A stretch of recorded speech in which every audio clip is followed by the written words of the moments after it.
पहले बताना, भारतीय संविधान के अनुच्छेद 43 का प्रावधान करता है, क्या करता है 43 में क्या है? कार्यपालिका से न्यायपालिका का सरकारी समिति। पृथक्करण है, सहकारी समिति को बढ़ावा देना है, या फिर मतलब बात करेंगे ग्राम पंचायत का गठन है, या फिर काम पाने का अधिकार है, क्या है? तो यहाँ पे आप देखोगे 43 जो है सहकारी समिति को मतलब क्या करती है? बढ़ावा देती है, ठीक है। ध्यान में आपको रखना है, ठीक है। बात करेंगे भारतीय संविधान के अनुच्छेद 43 में सरकारी समिति को बढ़ावा देने का प्रावधान है, ठीक है। अनुच्छेद की बात करेंगे तो अनुच्छेद 45 क्या कहता था? 6 वर्ष से कम आयु के बच्चों की शिक्षा, ठीक है, क्या है? तो शिक्षा और उनकी प्रारंभिक देखभाल का प्रावधान क्या करेगा? राज्य करेगा, राज्य ठीक है। करेगा, आर्टिकल राज्य 45 करेगा। इंपोर्टेंट है। और निम्नलिखित में से किस अनुच्छेद में पूरे भारत में एक समान सिविल संहिता का उल्लेख है? यूसीसी का उल्लेख किसमें है, तो क्या बताएंगे? 44, तो 44, 44 में है, 44। ठीक है। भारतीय संविधान का हाँ। अनुच्छेद 44 के अनुसार राज्य भारत के समस्त राज्य क्षेत्र में नागरिकों के लिए एक समान नागरिक संहिता को सुरक्षित करने का प्रयास करेगा। 40 में बात करेंगे तो ग्राम पंचायतों का गठन है, ठीक है। 42 में बात करेंगे तो क्या है? काम की न्याय संगत और मनोविचित दशाओं तथा प्रसूति सहायता का प्रबंध भी किया गया। ये बहुत आर्टिकल्स इंपॉर्टेंट है, कई बार पूछता है 42, ठीक है, इसे ध्यान में रखेंगे, ठीक है। काम का बिल्कुल न्याय ठीक है। संगठन। आर्टिकल्स की बात करेंगे, 48 की कृषि और पशुपालन का संगठन करने की बात की गई है, 48 में की गई है, ठीक है। कार्यपालिका का न्यायपालिका से अलग, ठीक है, न्यायपालिका को कार्यपालिका से अलग किसमें रखा गया है, तो क्या बताएंगे? कौन सा तो आर्टिकल उनको अलग करता है, तो क्या बताएंगे? 50। 50, ठीक है। पोषण अभियान 0 से 6 वर्ष तक के बच्चों के पोषण स्तर को प्राप्त करने का एक कार्यक्रम है, ठीक है। भारतीय संविधान के किस निम्नलिखित में से कौन सा अनुच्छेद पोषण स्तर को बढ़ावा देने के लिए प्रावधान करता है? तो बिल्कुल ठीक है, 47। 47, ठीक है। पोषण स्तर को बढ़ावा देने के प्रावधान करता है, साथ में जितने भी पोषण को प्रभावित करने वाले, ठीक है, गलत चीज उन सबको वैध प्रतिबंध भी लगाता है, ठीक है। मतलब ऐसा कोई पदार्थ, ऐसा कोई चीज जो कि मतलब पोषण को प्रभावित कर रहा है, लोगों को सेहत पे बुरा बच्चा को, प्रभाव हाँ। डालेगा, उसको बैन करेगा, ठीक है। जब 47 में क्या करेंगे तो बिहार सरकार ने शराबबंदी जो किया इसी आर्टिकल्स का आधार बना के, राज्य में ड्रग्स का बैन किया गया इसी आर्टिकल्स को आधार बना के किया जाता है। किसी भी तरह नाशक पदार्थ, नशीले दवा का सेवन पे रोक लगाया गया, ठीक है। तो 47 केवल शराबबंदी नहीं, सारे प्रकार के, ठीक है, सारे प्रकार का मादक पे, ठीक है, या फिर ऐसे हानिकारक नशीले पदार्थों के सेवन पे रोक लगाएगा, राज्य का कर्तव्य होगा, आर्टिकल 47, ठीक है। ध्यान में रखेंगे, ठीक है। तो बिहार सरकार शराबबंदी 47 के आधार पे ही की है, ठीक है। और दूसरी बात, अगर कोई राज्य अगर 47 के आधार बना के किसी चीज को अगर बैन कर देती है, तो आप उसको, ठीक है, आप उसको कोर्ट में चुनौती भी नहीं कर सकते, क्योंकि डीपीएसपी के चीजों को लेकर आप कोर्ट में नहीं जा सकते, ठीक है। क्योंकि ये न्यायालय के द्वारा क्या है? परिवर्तनीय नहीं है, मतलब न्यायालय इसको लागू नहीं करवा सकती है। आप इसे याद रखेंगे, ठीक है। तो आर्टिकल 47, 44, 46 आप डीपीएसपी का सारा आर्टिकल्स को याद करके रखिए, ठीक है। आजकल तो सब क्लोज भी पूछने लगा है, तो आपके लिए बहुत अधिक जरूरी भी होगा, ठीक है। अब चले आगे। अब आगे हम्म। चलते हैं तो आगे क्या प्रश्न मिलता है, ठीक है, ध्यान में रखेंगे। भारतीय संविधान का कौन सा अनुच्छेद, ठीक है, कार्यपालिका को न्यायपालिका से पृथक करने की बात करती है? कौन सा होगा तो बताइए। 50, 50। आर्टिकल 50 होगा, ठीक है, बहुत सुंदर, ठीक है। भारतीय संविधान के अनुच्छेद 50 के तहत न्यायपालिका को कार्यपालिका से पृथक करने हेतु राज्य को निर्देश दिया गया है, ठीक है, ध्यान रखेंगे। 41 क्या कहता है? तो कुछ दशाओं में, ठीक है, कुछ दशाओं में काम और शिक्षा और लोक सहायता पाने का अधिकार है। 41, 51 क्या कहता है? अंतर्राष्ट्रीय शांति और सुरक्षा की अभिवृद्धि करेंगे, ठीक है। और 51 जो है डीपीएसपी का क्या है? आखिरी आर्टिकल से या फिर इसके बाद भी है? आखिरी है। आर्टिकल है। आखिरी है, आखिरी आखिरी। है, ठीक है, बिल्कुल। तो आखिरी में शांति अच्छा। की बात हम लोग करते हैं, ठीक है। संविधान का निम्न से कौन सा अनुच्छेद राज्य की लोक सेवाओं में कार्यपालिका को न्यायपालिका को पृथक करने के लिए कदम उठाने का प्रयत्न करेगी? तो आर्टिकल्स क्या हो आर्टिकल जाएगा? 50 हो गया। 50 हो जाएगा, क्या हो जाएगा? आर्टिकल्स की बात 50, करेंगे 50। 50 हो जाएगा। 47 क्या कहता था? पोषाहार स्तर में जीवन स्तर को पोषाहार वाला ऊंचा जीवन करने, स्तर। लोक स्वास्थ्य में सुधार करने का राज्य का क्या होगा? कर्तव्य होगा। जितने भी कर्तव्य है। मादक पेय पदार्थ होंगे या फिर वैसा सारे चीजों पे राज्य प्रतिबंध लगा देंगे जिससे मतलब मानव के हेल्थ को मतलब क्या होगा? नुकसान होगा। ये आपका कौन करती है? 47, बिहार सरकार शराबबंदी इसी आर्टिकल्स के आधार पे करती है, ठीक है। दूसरी बार को खाने पीने की आजादी है, फंडामेंटल राइट है, कुछ भी खा सकते हैं, कुछ भी पी सकते हैं, लेकिन राज्य के अंतर्गत वो ऐसे चीजों को खा पी नहीं सकते जो कि आपके सेहत को बहुत बुरा प्रभाव डालेगा। तो इसको फंडामेंटल राइट के आधार पर भी इसको चुनौती नहीं दिया जा सकता। कुछ लोगों ने जाके कोर्ट में केस किया था जब बिहार में शराब बंद हुआ था, कि संविधान भारत को कुछ भी खाने कुछ भी पीने की आजादी देती है, लेकिन आप 47 की चुनौती आप नहीं दे सकते, तो कोर्ट में उनका केस खारिज हो गया था, ठीक है, क्योंकि न्यायालय के द्वारा हम्म। इसको चुनौती नहीं दिया जा सकता, ठीक है। 49 की बात ठीक। करेंगे, राष्ट्रीय महत्व के स्मारक स्थान और वस्तुओं का संरक्षण करना है। ऐसा नहीं कि कहीं पे जाए, बहुत लोग को देखते हैं बहुत सारा पुरानी स्मारक चीज वगैरह पे लेके। जा कुछ कुछ लिख के चले आते हैं, ठीक है, यादगार के लिए, ठीक है। तो वो सब नहीं करना, उनका क्या करना है? संरक्षण करना है, ठीक है। राष्ट्रीय महत्व के जो भी स्मारक है, जो भी स्थान है, उन वस्तुओं का क्या करना है? संरक्षण करना है, ठीक है। अनुच्छेद 57 की बात है, राष्ट्रपति के पुनः निर्वाचन के लिए पात्रता, ठीक है, हमारे राष्ट्रपति पुनः निर्वाचित हो सकते हैं, उनकी जो पात्रता जो है, ठीक है, आर्टिकल 57 में हमारे देश के राष्ट्रपति कितने ही बार निर्वाचित हो सकते हैं, ठीक है। जबकि अमेरिका में हम्म। राष्ट्रपति 2 बार से अधिक दो मतलब बार क्या हो सकता है, निर्वाचित नहीं हो नहीं सकता है। होगा, 2 बार से ज्यादा नहीं होगा, ठीक है। और दूसरी अमेरिका बात, वाला का अमेरिका के वैलिडिटी का राष्ट्रपति कितना का दिन है? 4 साल, उसी हम्म। पे बात कर रहे थे, 4 साल से ज्यादा का नहीं हाँ। हो सकते, ठीक है। कितने साल, अच्छा, 4 साल तक ही अच्छा। होते हैं, ठीक है।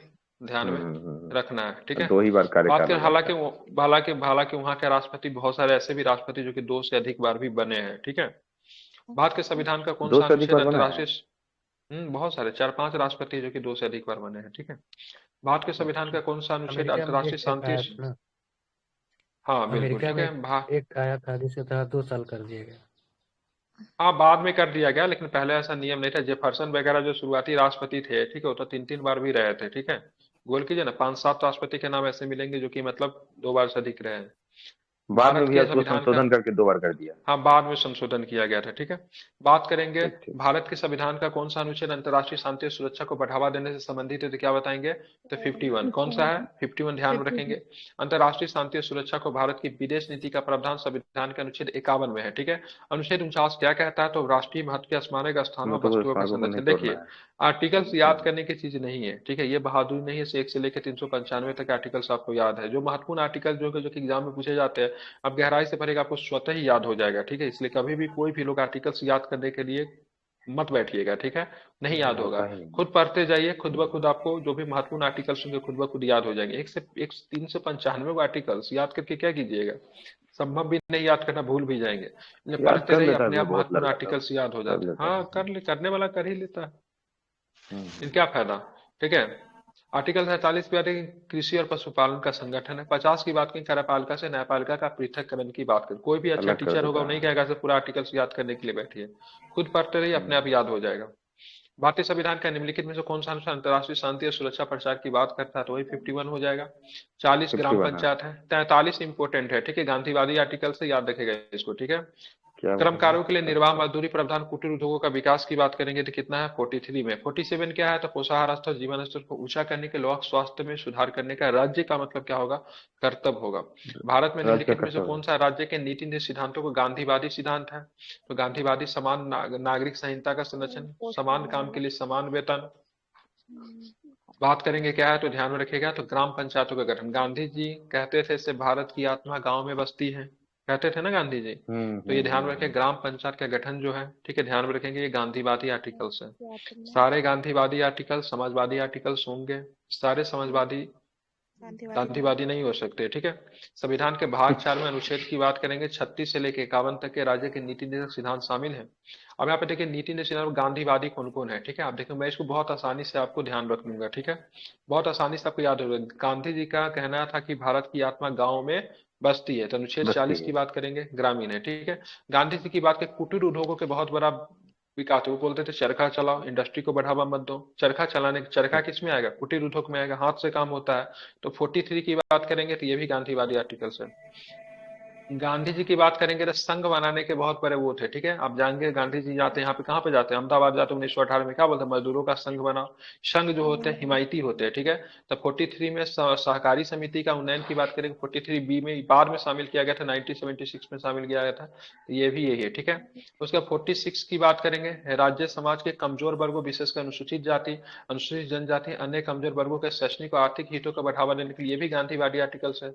गांधी जी देखते थे डिप्रेस क्लास क्या क्या बनाते रहते थे, अछूत के लिए काम करते थे, हरिजन शब्द दिया था, तो ये भी गांधी आर्टिकल। उसके बाद गांधी जी देखेंगे, जब अपना इरविन से जब मिलते हैं तो क्या बोलते, सबसे पहले बोलते हैं भाई साहब भारत में, ठीक है, जितने भी शराब का है, शराब का दुकान, शराब को प्रतिबंधित करने की बात करते हैं। जितने भी मतलब जो थे, जितने भी मतलब जो सेहत को खराब करने वाले चीजों के थे, उनके गांधी जी बहुत बड़े खिलाफ थे। तो 47 में वही चीज है, लोगों के पोषाहार स्तर, जीवन स्तर में सुधार लाना, राज्य के कर्तव्यों का, मादक पेय पदार्थों को बंद करना, ठीक है। उसके बाद गांधी जी को देखेंगे तो जानवरों से बड़ा प्यार था, बकरी वगैरह पालते थे, तो जानवरों के वध के बहुत बड़े विरोधी थे, ठीक है, शाकाहारी भी थे।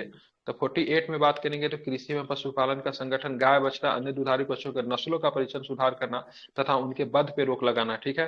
तो सारा का सारा ये घटना जो है, ठीक है, गांधी जी के जीवन से कहीं ना कहीं जुड़ा हुआ है। 40 इसलिए सारे के सारे 45। क्या है, गांधीवादी आर्टिकल है। कभी ना समझ में आया तो आर्टिकल्स याद रहेगा तो उसका आराम से लगा लेंगे कि कहीं ना कहीं गांधी जी से जुड़ा हुआ है, सारा का सारा हाँ, घटना सब बात। गांधी जी से जुड़ा हुआ है, तो उससे आपका आराम से बन जाएगा, ठीक है। तो ये सारे के सारे क्या है, गांधीवादी आर्टिकल्स है। गांधीवादी आर्टिकल्स के साथ साथ ये समाजवादी भी है, क्या है ये, समाजवादी भी है, ठीक है, ध्यान में रखेंगे। याद हो गया?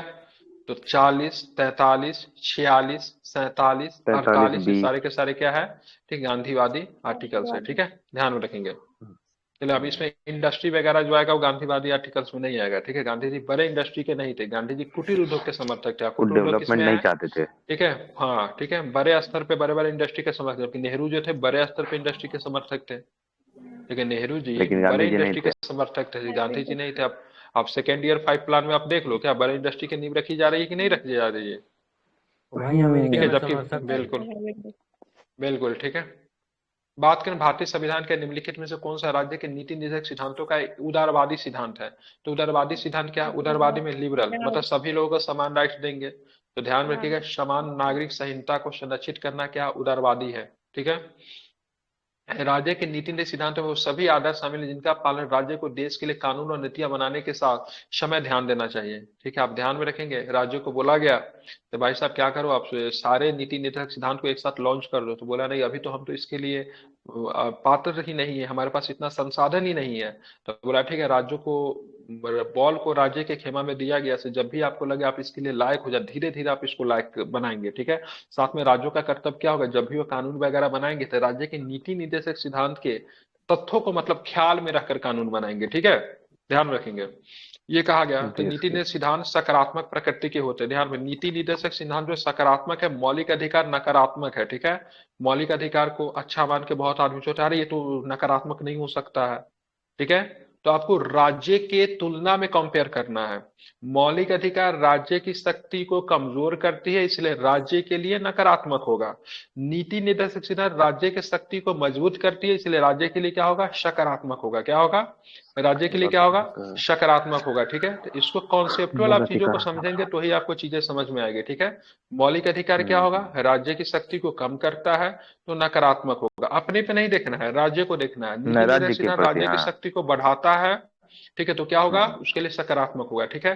क्यों सकारात्मक है? क्योंकि कानून के द्वारा परिवर्तनीय नहीं है, जबकि राज्य मौलिक अधिकार क्या है, कानून के द्वारा परिवर्तनीय है। आपका मौलिक अधिकार का हनन होता है, 32 है आपके पास, 226 से फेंक के मारिए, ठीक है, सीधा सीधा आप हाई कोर्ट सुप्रीम कोर्ट जा सकते हैं। तो राज्य के लिए क्या हो जाएगा, नकारात्मक हो जाएगा, ठीक है। संविधान का भाग 4 में 36 से लेकर 51 तक, ठीक है, नीति निर्देशक सिद्धांतों का उल्लेख आपको देखने को मिलता है। 44 क्या है, तो यूसीसी की बात करता है, नागरिकों के लिए एक समान नागरिक संहिता को संरक्षित करने की बात करता है।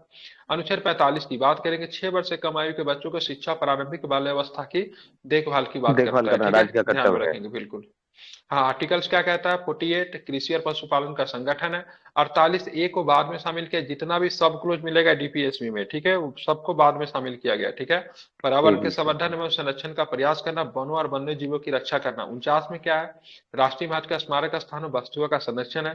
50 की बात करें, कार्यपालिका का न्यायपालिका से पृथक्करण। जबकि 51 की बात करें, अंतर्राष्ट्रीय शांति और सुरक्षा स्थापित करने का प्रयास करना है, राज्य का कर्तव्य होगा, ठीक है। ऐसा नहीं कि नेपाल का सीमा बिहार से लगा हो तो नेपाल सरकार मार कर, बिहार सरकार मार कर ले उसे, रिस्पॉन्सिबल कौन हो जाएगा? भारत सरकार जिम्मेवार होगी, कि अंतर्राष्ट्रीय मैटर आ जाएगा। इसे राज्य की सीमा जाहिर सी बात है किसी न किसी देश से लगेगा, तो राज्य को भी मतलब ख्याल रखना है। तो हम मतलब अपने जो पड़ोसी जो भी देश है, ठीक है, उनके साथ हमें अच्छे संबंध बना के रखे, ठीक है, ध्यान में रखेंगे। समझ आए ना? ठीक है, ये ठीक है। कर्तव्य किसका होगा? राज्य का कर्तव्य होगा, ठीक है। दूसरी ओर हमारा मौलिक कर्तव्य भी आता है, अंतर्राष्ट्रीय शांति सुरक्षा स्थापित में भाईचारे के चीजों को बढ़ावा देना मौलिक कर्तव्य भी आता है। क्योंकि आप सोशल मीडिया पे जाएंगे, बहुत सारे आप वहाँ पे क्या मिलेंगे, दूसरे दूसरे देश के व्यक्ति मिलते हैं ना। अब ऐसा नहीं कि उनको गाली गलौज करने लगे तो वो संबंध खराब हो सकता है हमारे उस देश के साथ, ठीक है। अब बड़े स्तर पे अगर होना लगे तो एक अंतर्राष्ट्रीय मैटर बने। अब यहाँ पे मालदीव वाला मुद्दा को कौन उठाया? भारत सरकार ने कुछ भी नहीं बोला मालदीव वाला मुद्दा पे। मुद्दा इतना बढ़ गया किसकी वजह से? हम लोग जैसे आदमी की वजह पब्लिक की से वजह ही, से, हम लोग की वजह से, सोशल पब्लिक की मीडिया की वजह वजह से। गवर्नमेंट ने सिंगल में भी मालदीव का नाम नहीं लिया, अभी तक नहीं लिया है। इस मुद्दा को कौन बढ़ाया? पब्लिक ने से। बढ़ाया। पब्लिक, तो कहीं ना कहीं इस भारत मुद्दा का को हम लोग लोग। अंतर्राष्ट्रीय मुद्दा को बना दिए। एक आदमी दो आदमी करते करते स्टार लोग कूद पड़े, ये अंतर्राष्ट्रीय मुद्दा बन गया। अब हमारा संबंध थोड़ा मालदीव से, देखिए मालदीव हमारे लिए ठीक है जो भी है, लेकिन बहुत स्ट्रेटेजिक लोकेशन पे, हम उसके साथ बहुत अधिक संबंध खराब नहीं कर सकते हैं। जब आपके पास वो खुद ऑप्शन ही हो ना खराब कर तो रहा आदमी है। बहुत वो करता है, ठीक है। उसके पास ऑप्शन है, अगर चाइना के गोद में जाके बैठ जाता है तो चाइना हमको मालदीव की तरफ से भी घेरने का प्रयत्न करेगा, तो हमारे लिए वैसा वो लोकेशन पे है ना, सब मजबूर हो जाते हैं, ठीक है। चलिए तो क्या ध्यान में किया रखेंगे सर, तो यहाँ वहाँ पे का राष्ट्रीय पति भी बहुत अच्छी है, विद्यालय बनाए। क्या कर सकते हो? भारतीय संविधान के राज्य के नीति निर्देशक सिद्धांतों की श्रेणी में निम्नलिखित में से किसे शामिल नहीं किया गया है? तो ध्यान में रखेंगे तो यहाँ पे नेहरूवादी आर्टिकल्स नहीं है, ठीक है, नेहरूवादी नहीं है। नेहरू जी के विश्वास जो था समाजवाद को विकास करने में था। नेहरूवादी के संदर्भ में आपको समाजवादी मिलेगा, ठीक है, उदारवादी मिलेगा, गांधीवादी मिलेगा। आप देखेंगे समाजवादी आर्टिकल्स कौन कौन है, तो देखेंगे 38, 39, 41, 42, 47, ठीक है। अब देखिएगा यहाँ पे कुछ आर्टिकल जो मिलेगा आपको यहाँ पर भी मिलेगा, गांधीवादी में भी मिलेगा। तो मैंने यही बोला से भाई साहब, जो गांधीवादी आर्टिकल से समाजवादी भी हो सकता है, लेकिन सारा समाजवादी आर्टिकल्स गांधीवादी नहीं हो सकता है, ठीक है, ध्यान रखेंगे। तो यहाँ पे देखेंगे 40, 43, 43, 20, 46, 47। आप गांधीवादी आर्टिकल्स को याद कर लो ना, एग्जाम में ही पूछता है। ये आप गांधीवादी है, कौन कौन है गांधीवादी? 40 है, 43, 43 है, जी, 43 बी है, 46 है, ठीक है, 47, 47 है, 48। 48 है। उदारवादी क्या है? जिसमें लिबरल करने की समान चीजों की बात होगा, तो 40, 44 है, 45, 46, 48, 48 है, 49, 50, 51, ये आपका उदारवादी है। तो तीन तरह के आपको समाजवादी, गांधीवादी, उदारवादी, ठीक है, ध्यान में रखें। सपनों का भारत का, गांधी जी का सपनों का भारत कहाँ पे दिखेगा? तो आपको डीपीएसपी में, राज्य के नीति निश्चय सिद्धांत में गांधी जी का सपनों का भारत आपको दिख जाएगा, ठीक है। राज्यों को सभी श्रमिकों का आजीविका और एक सम्मानजनक जीवन स्तर उपलब्ध कराने का प्रयास करना चाहिए। भारत के परिपेक्ष में दिए गए कथन के संदर्भ में निम्नलिखित में से कौन सा विकल्प सही है? संविधान के, ठीक है, 45वें अनुच्छेद में इसका उल्लेख है। यह राज्य के नीति सिद्धांतों का एक उदारवादी सिद्धांत है। यह राज्य के नीति निर्देशक, ठीक है, यह राज्य के नीति सिद्धांतों का गांधीवादी सिद्धांत है। संविधान के 44वें अनुच्छेद में इसका उल्लेख है, नहीं। अगर बात करेंगे यहाँ पे क्या है, तो राज्यों को सभी श्रमिकों का आजीविका और एक सम्मानजनक जीवन स्तर उपलब्ध कराने का प्रयास करना चाहिए। भारत के परिपेक्ष में दिए गए कथन पे, ठीक है, निम्नलिखित में कौन सा सही? तो यही केवल सही है, ठीक है। संविधान के 43वें अनुच्छेद में इसका उल्लेख आपको देखने को मिलता है। राज्य के सभी श्रमिकों के लिए आजीविका और एक सम्मानजनक जीवन का स्तर उपलब्ध कराने का प्रयास करना चाहिए।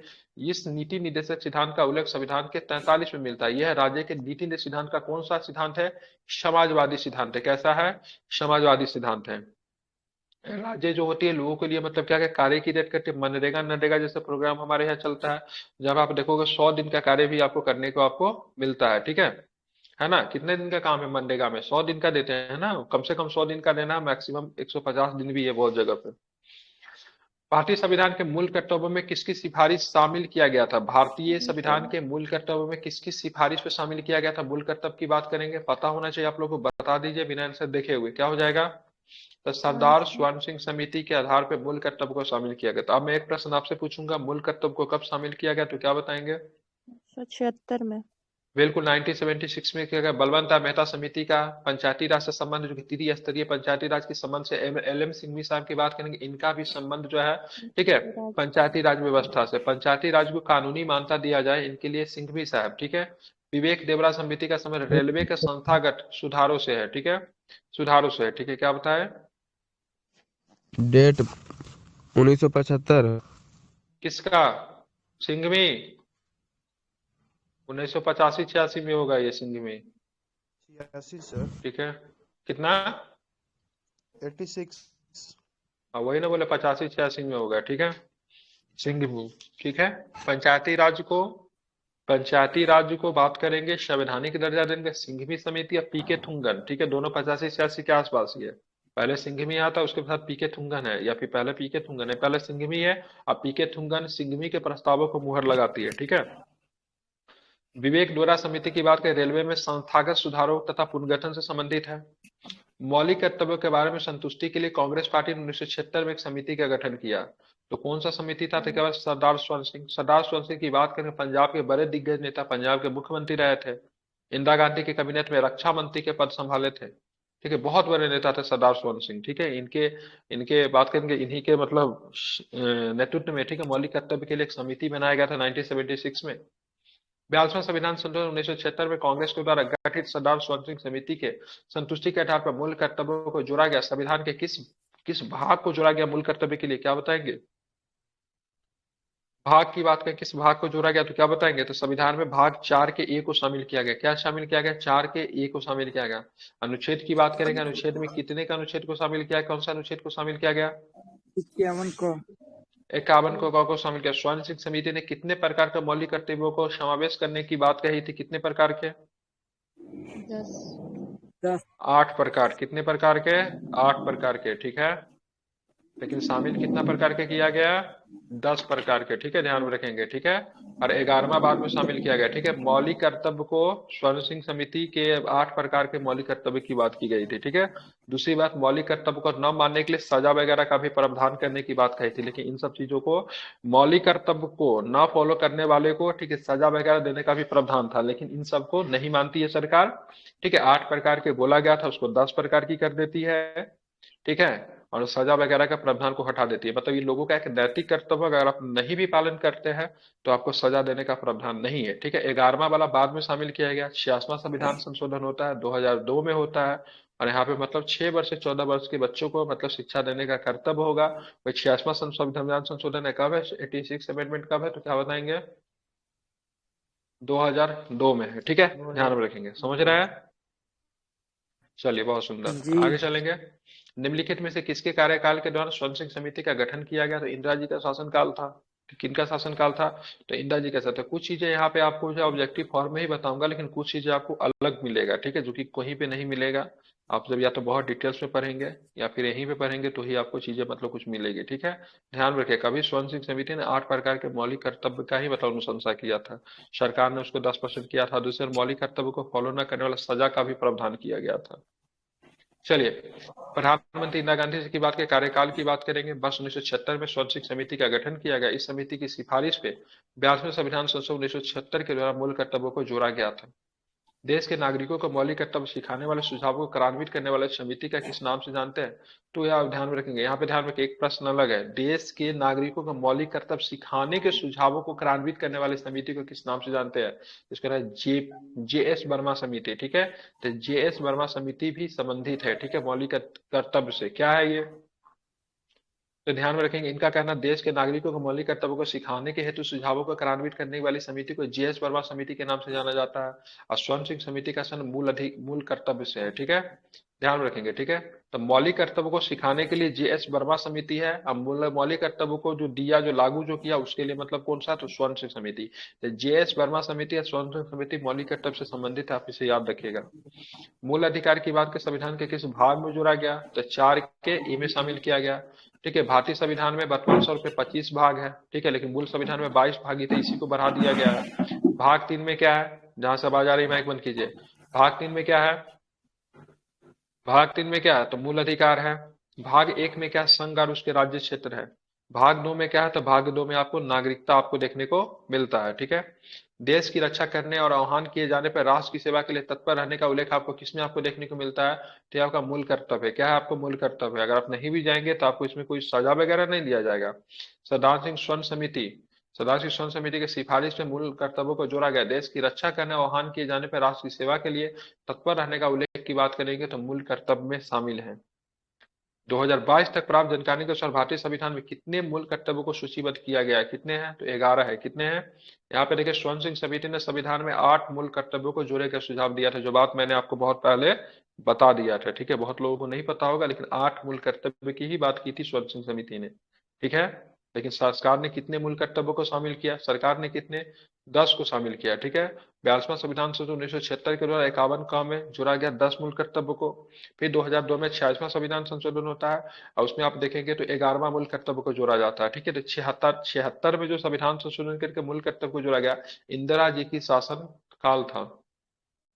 लेकिन 2002 में किनकी सरकार थी? 2002 में किनकी सरकार थी? किनकी सरकार थी 2002 में?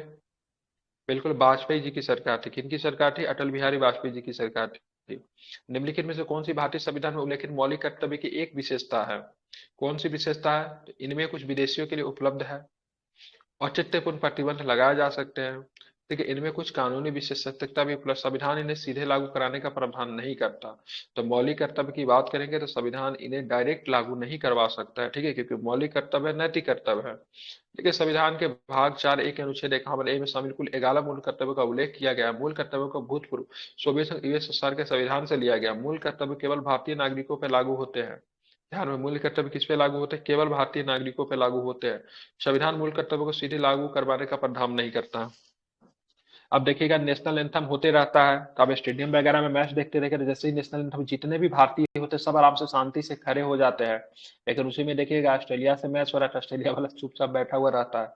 क्या पता चलता है? इससे पता चलता है भाई साहब मूल कर्तव्य जो है, मूल कर्तव्य क्या है? तो मूल कर्तव्य जो है सो आपका ध्यान में रखना है, केवल नागरिकों पे लागू होता है, न कि विदेशियों पे लागू होता है। दूसरी बात, अगर मान लीजिए ठीक है, कोई मूल कर्तव्य है, ठीक है, अगर आप उसको नहीं अगर फॉलो कर रहे हैं तो ऐसा नहीं कि आपके ऊपर केस हो जाएगा न्यायालय में, या फिर न्यायालय आपको फोर्सली उसको लागू करवाएगी।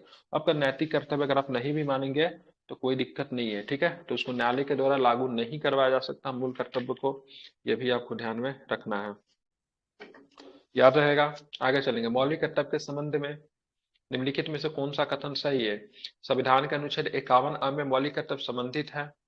मौलिक कर्तव्यों की कुल संख्या 11 है। 43वें संविधान संसद द्वारा शामिल किया गया था। संविधान के भाग, ठीक है, भाग के 4 ए में शामिल किया गया, ये भी सही है, ये भी सही, ये भी सही है। तो बोला कौन सा सही नहीं है, तो ये वाला गलत हो जाएगा, क्योंकि 43 में नहीं हो जाएगा, कौन सा हो जाएगा? तो क्या बताएंगे, कौन सा हो जाएगा? इतनी शांति क्यों है? ठीक है, 42 कॉन्स्टिट्यूशन अमेंडमेंट हो जाएगा, ठीक है, 4 के ए में और 51 ए में आपको शामिल किया गया, ठीक है। 46 अमेंडमेंट 10 मौलिक कर्तव्यों का जोड़ा गया था, ठीक है। वर्तमान स्वरूप में बात करें, वर्तमान स्वरूप में कितने? 11 है। बात मौलिक कर्तव्य के बारे में कौन सा कथन सही नहीं है? ठीक है, सही नहीं थे, ये प्रकृति में गैर न्यायिक है। इन्हें 42वां संविधान संशोधन में 1976 के द्वारा शामिल किया गया। इसका बात करेंगे तो ये तो प्रकृति में गैर न्यायिक तो है, मतलब कोर्ट में नहीं जा सकते आप, ठीक है। 42वां संविधान संशोधन, ये भी सही है। इसका उल्लेख संविधान के अनुच्छेद 51 में मिलता है, ये भी सही है, लेकिन इसको संविधान का समावेशी अमेरिकी संविधान से नहीं लिया गया है। क्या हो जाएगा, क्या हो जाएगा? इसकी जगह पे आंसर क्या होगा?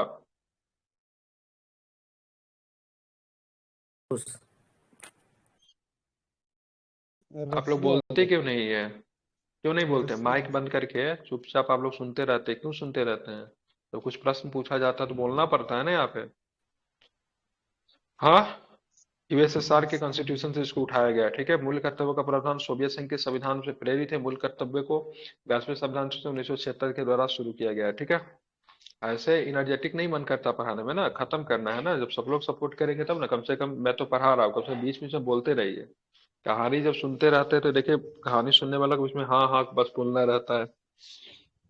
निम्नलिखित में कौन सा एक मौलिक कर्तव्य नहीं है? चुनाव के दौरान मतदान करना।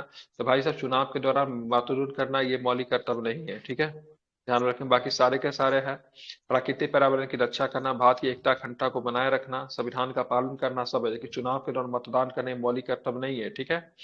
तो राष्ट्र स्वयं समिति के सिफारिश पे, ठीक है, 42वें संविधान संशोधन 1976 के दौरान मूल कर्तव्यों को जोड़ा गया। मूल कर्तव्यों का प्रावधान संविधान के भाग 4 के ए में अनुच्छेद 51 का में चुनाव के दौरान मतदान करना मौलिक कर्तव्य नहीं है, ठीक है, ध्यान में रखेंगे। बात के निम्नलिखित में से कौन सा एक मौलिक कर्तव्य है? ठीक है, मौलिक कर्तव्य की बात करेंगे, ऐसी प्रथाओं को त्याग करना, ठीक है, जो कि महिलाओं के, स्त्रियों के सम्मान के विरुद्ध हो, ठीक है, यही आपका एक मौलिक कर्तव्य है, ठीक है। मतलब इसमें ऐसे सारी प्रथाओं को त्याग, घूंघट प्रथा हो जाएगा, बाल विवाह हो जाएगा, सती प्रथा हो जाएगी, सारे प्रथाओं को त्याग कर देना है, लेकिन मतलब महिलाओं के, मतलब स्त्रियों के सम्मान के क्या विरुद्ध हो। संविधान के अनुच्छेद, ठीक है, 51 ए के ई में ऐसी प्रथाओं को, ठीक है, प्रथाओं को परित्याग करने, स्त्रियों के सम्मान के विरुद्ध एक मौलिक कर्तव्य है, ठीक है। मौलिक कर्तव्य आपको लाइन बाय लाइन याद करना पड़ेगा, ठीक है। 1 पे कौन है, 2 पे कौन है, 3 पे कौन है, 4 पे कौन है, ठीक है। ABCDE 5 नंबर पे आता है ये, ठीक, कितने नंबर का है? 5 नंबर का। लाइन बाय लाइन याद कर लीजिएगा।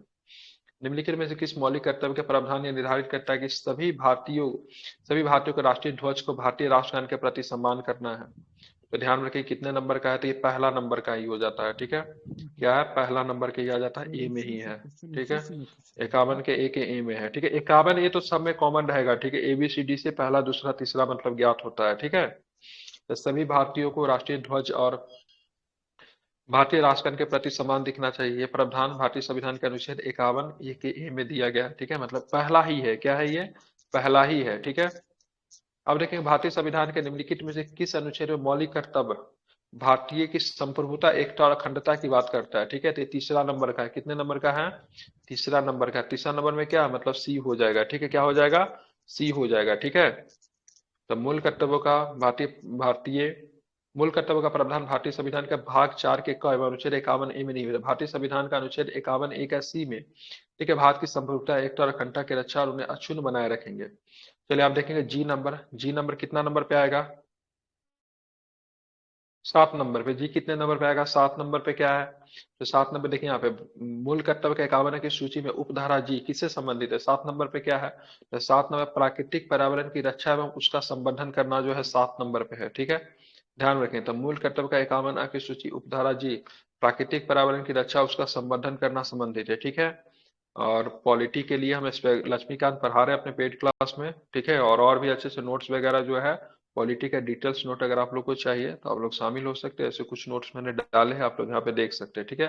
फिर एक बार पॉलिटी को बहुत डिटेल से पढ़ लेते तो फिर बार बार पॉलिटी पढ़ने की चीज नहीं है, ठीक है। एक बार कम से कम पॉलिटी हमसे जरूर पढ़े, ठीक है। वैसे मैंने डिटेल से पढ़ाया भी है, यूट्यूब पे आपको वीडियो भी मिल जाएगा, ठीक है। जो भी चैनल का लिंक दिया उसको ज्वाइन कर लीजिए, यूट्यूब का लिंक पिन किया हुआ है, ठीक है। तो भारतीय संविधान के निम्नलिखित में किस अनुच्छेद में मौलिक कर्तव्यों को सार्वजनिक संपत्ति की रक्षा करना, हिंसा को त्यागना उल्लेख है? ठीक है, तो ये आपको किस में मिलेगा? आई में मिलेगा, ठीक है। आई कितना नंबर पर? 9 नंबर में मिलता है ये, ठीक है। मतलब क्या है, तो अपनो यहाँ पे सार्वजनिक संपत्ति की रक्षा करना और हिंसा को त्यागना। हालांकि हिंसा होता है तो सबसे पहले किसको आग लगाते हैं? सार्वजनिक संपत्ति को ही आग लगाते हैं। बस को जला दो, सरकारी मतलब ऑफिस को जला दो, मतलब सबसे पहले वही होता है। लेकिन इसको क्या करना है? त्याग करना है, ठीक है। ध्यान में क्या करना है? इसको आपको क्या करना है? त्याग करना। अनुच्छेद 51 के एक आई क्या कहता है? ये प्रावधान है कि सार्वजनिक संपत्ति की रक्षा और हिंसा को मतलब त्यागना राज्य का मतलब क्या होगा? कर्तव्य होगा। निम्नलिखित में से कौन सा अनुच्छेद कहता है कि माता पिता को, ठीक है, संरक्षक को मतलब 6 वर्ष से 14 वर्ष की आयु तक अपने यथा स्थिति बालक या फिर प्रतिपाले अगर माता पिता नहीं है तो जो कि मतलब केयर टेकर में है उनका कर्तव्य होगा, ठीक है। तो ये आखिरी वाला है, ठीक है। क्या है? आखिरी वाला है। तो आखिरी वाला कितना नंबर पे आएगा? के कितना नंबर पे आता है? के कितने नंबर पे आता है? 11 सर, 11 नंबर पर। 11 नंबर पे आता है, ठीक है। 51 का एक एक का 51 एक एक के में, ठीक है, 11वां नंबर का है। माता पिता का संरक्षक का कर्तव्य होगा कि 6 से 14 वर्ष के बीच आयु के बच्चों की यथा स्थिति ऐसा नहीं कि उसको मेडिकल का शिक्षा दिलवाना है 40 लाख खर्चा करके, ठीक है। यथा स्थिति का मतलब जो आपका औकात है, ठीक है, अथवा प्रतिपाल्य, ठीक है, जो कि आपका केयर टेकर है, उनको मतलब बच्चों को शिक्षा का अवसर आपको देना पड़ेगा, ठीक है। तो आपका 11 नंबर में है, के में है। तो मैंने यही आपको बोला से आप लोग सभी के सभी आप लोग क्या करें, तो आप लोग सभी के सभी आर्टिकल्स को क्या करें? याद कर जाए। पहला पे कौन है, दूसरा पे कौन है, तीसरा पे कौन है, चौथा पे कौन है, या फिर मैं आपको याद करवा दूंगा, ठीक है, कल के क्लास में, ठीक है, आराम से याद हो जाएगा, ठीक है उसका। इसमें क्या? कंफ्यूज बहुत होता है इसमें। कुछ नहीं, अब याद तो करना ही पड़ेगा ना, एक में कौन है, दो में कौन है, क्योंकि मौलिक कर्तव्य वो लाइन बाय लाइन दिया हुआ है, एबीसीडी से दिया हुआ है, ठीक है। जी। तो आपका सबका आर्टिकल्स क्या है? सबका आर्टिकल्स 51 का क में ही एबीसीडी अपना जोड़ के करते रहिएगा, ठीक है। अब बात करेंगे निम्नलिखित में से किस अनुच्छेद में शामिल मौलिक कर्तव्य 21 का के समान है? तो 21 का में आपको क्या देखने को फंडामेंटल राइट है। फंडामेंटल राइट आपको के में तो आपको दिखेगा ना, इसमें फंडामेंटल बच्चों की शिक्षा की बात आप करते हो, यहाँ पे भी बच्चों को शिक्षा की बात कर रहे हो।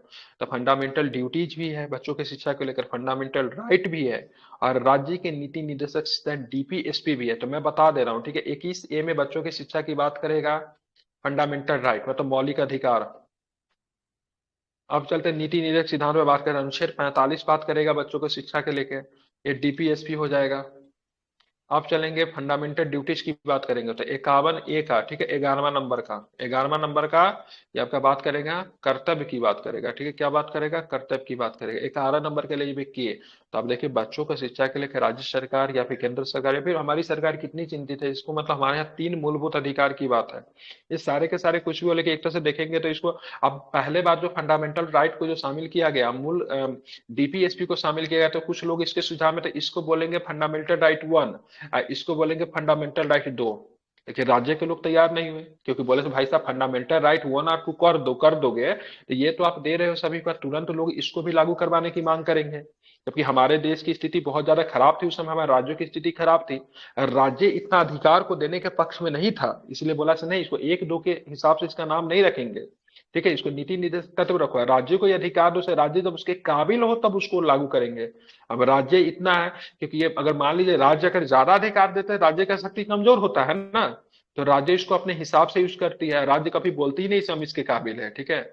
नहीं तो यूसीसी वगैरह क्या है, लागू इजिली भी में होना चाहिए, लेकिन राज्य क्या उसको वोट पॉलिटिक्स राजनीतिक इन सब चीजों को जिम्मा कर रही है, इसे यूसीसी लागू नहीं हो रहा। और यूसीसी को कभी सेंटर लागू नहीं करवा सकता है, क्योंकि दैट सब्जेक्ट बिलोंग्स टू मतलब स्टेट, वो विषय किसका है? राज्य का विषय है। यही सारी चीजें दिक्कत हो रही है। लेकिन शुरू में बात किया गया था फंडामेंटल राइट जो भी देखते हैं 1235 को एक नाम से, और 3651 वाला को सर क्या बोला वीडियो गया था, दो दिखाई के नहीं दे नाम रहा है से। सर। सर वीडियो क्या दिखाई नहीं दे रहा, वीडियो दिखाई नहीं दे रहा है सर। सभी लोगों के साथ ये दिक्कत हो रहा है क्या? नहीं सर, दिख रहा है। आप एक बार वीडियो कट तो के आइए, दिख ठीक रहा है। है। आगे बढ़िए सर। जिनका नहीं दिख रहा है एक बार आप कट कर आइए, ठीक है।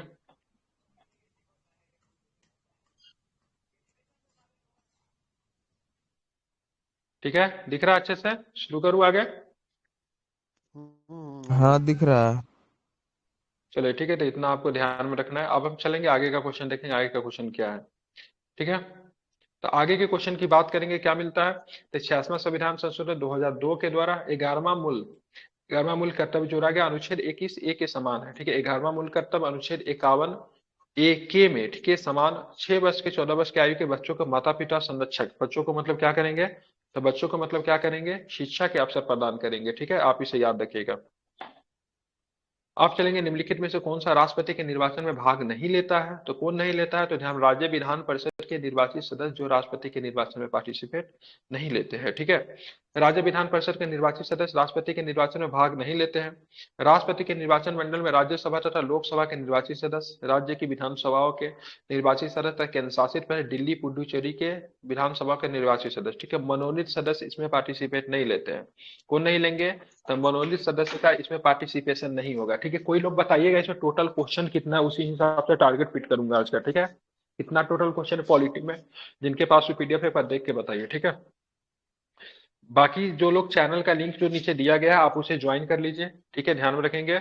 और एक लिंक और भी दे रहा हूँ, ये जो आप वीडियो जो देख रहे हो ये आपको यूट्यूब पे भी जाएगा, तो आपके लिए रिवीजन करने के लिए बहुत इंपॉर्टेंट रहने वाला है।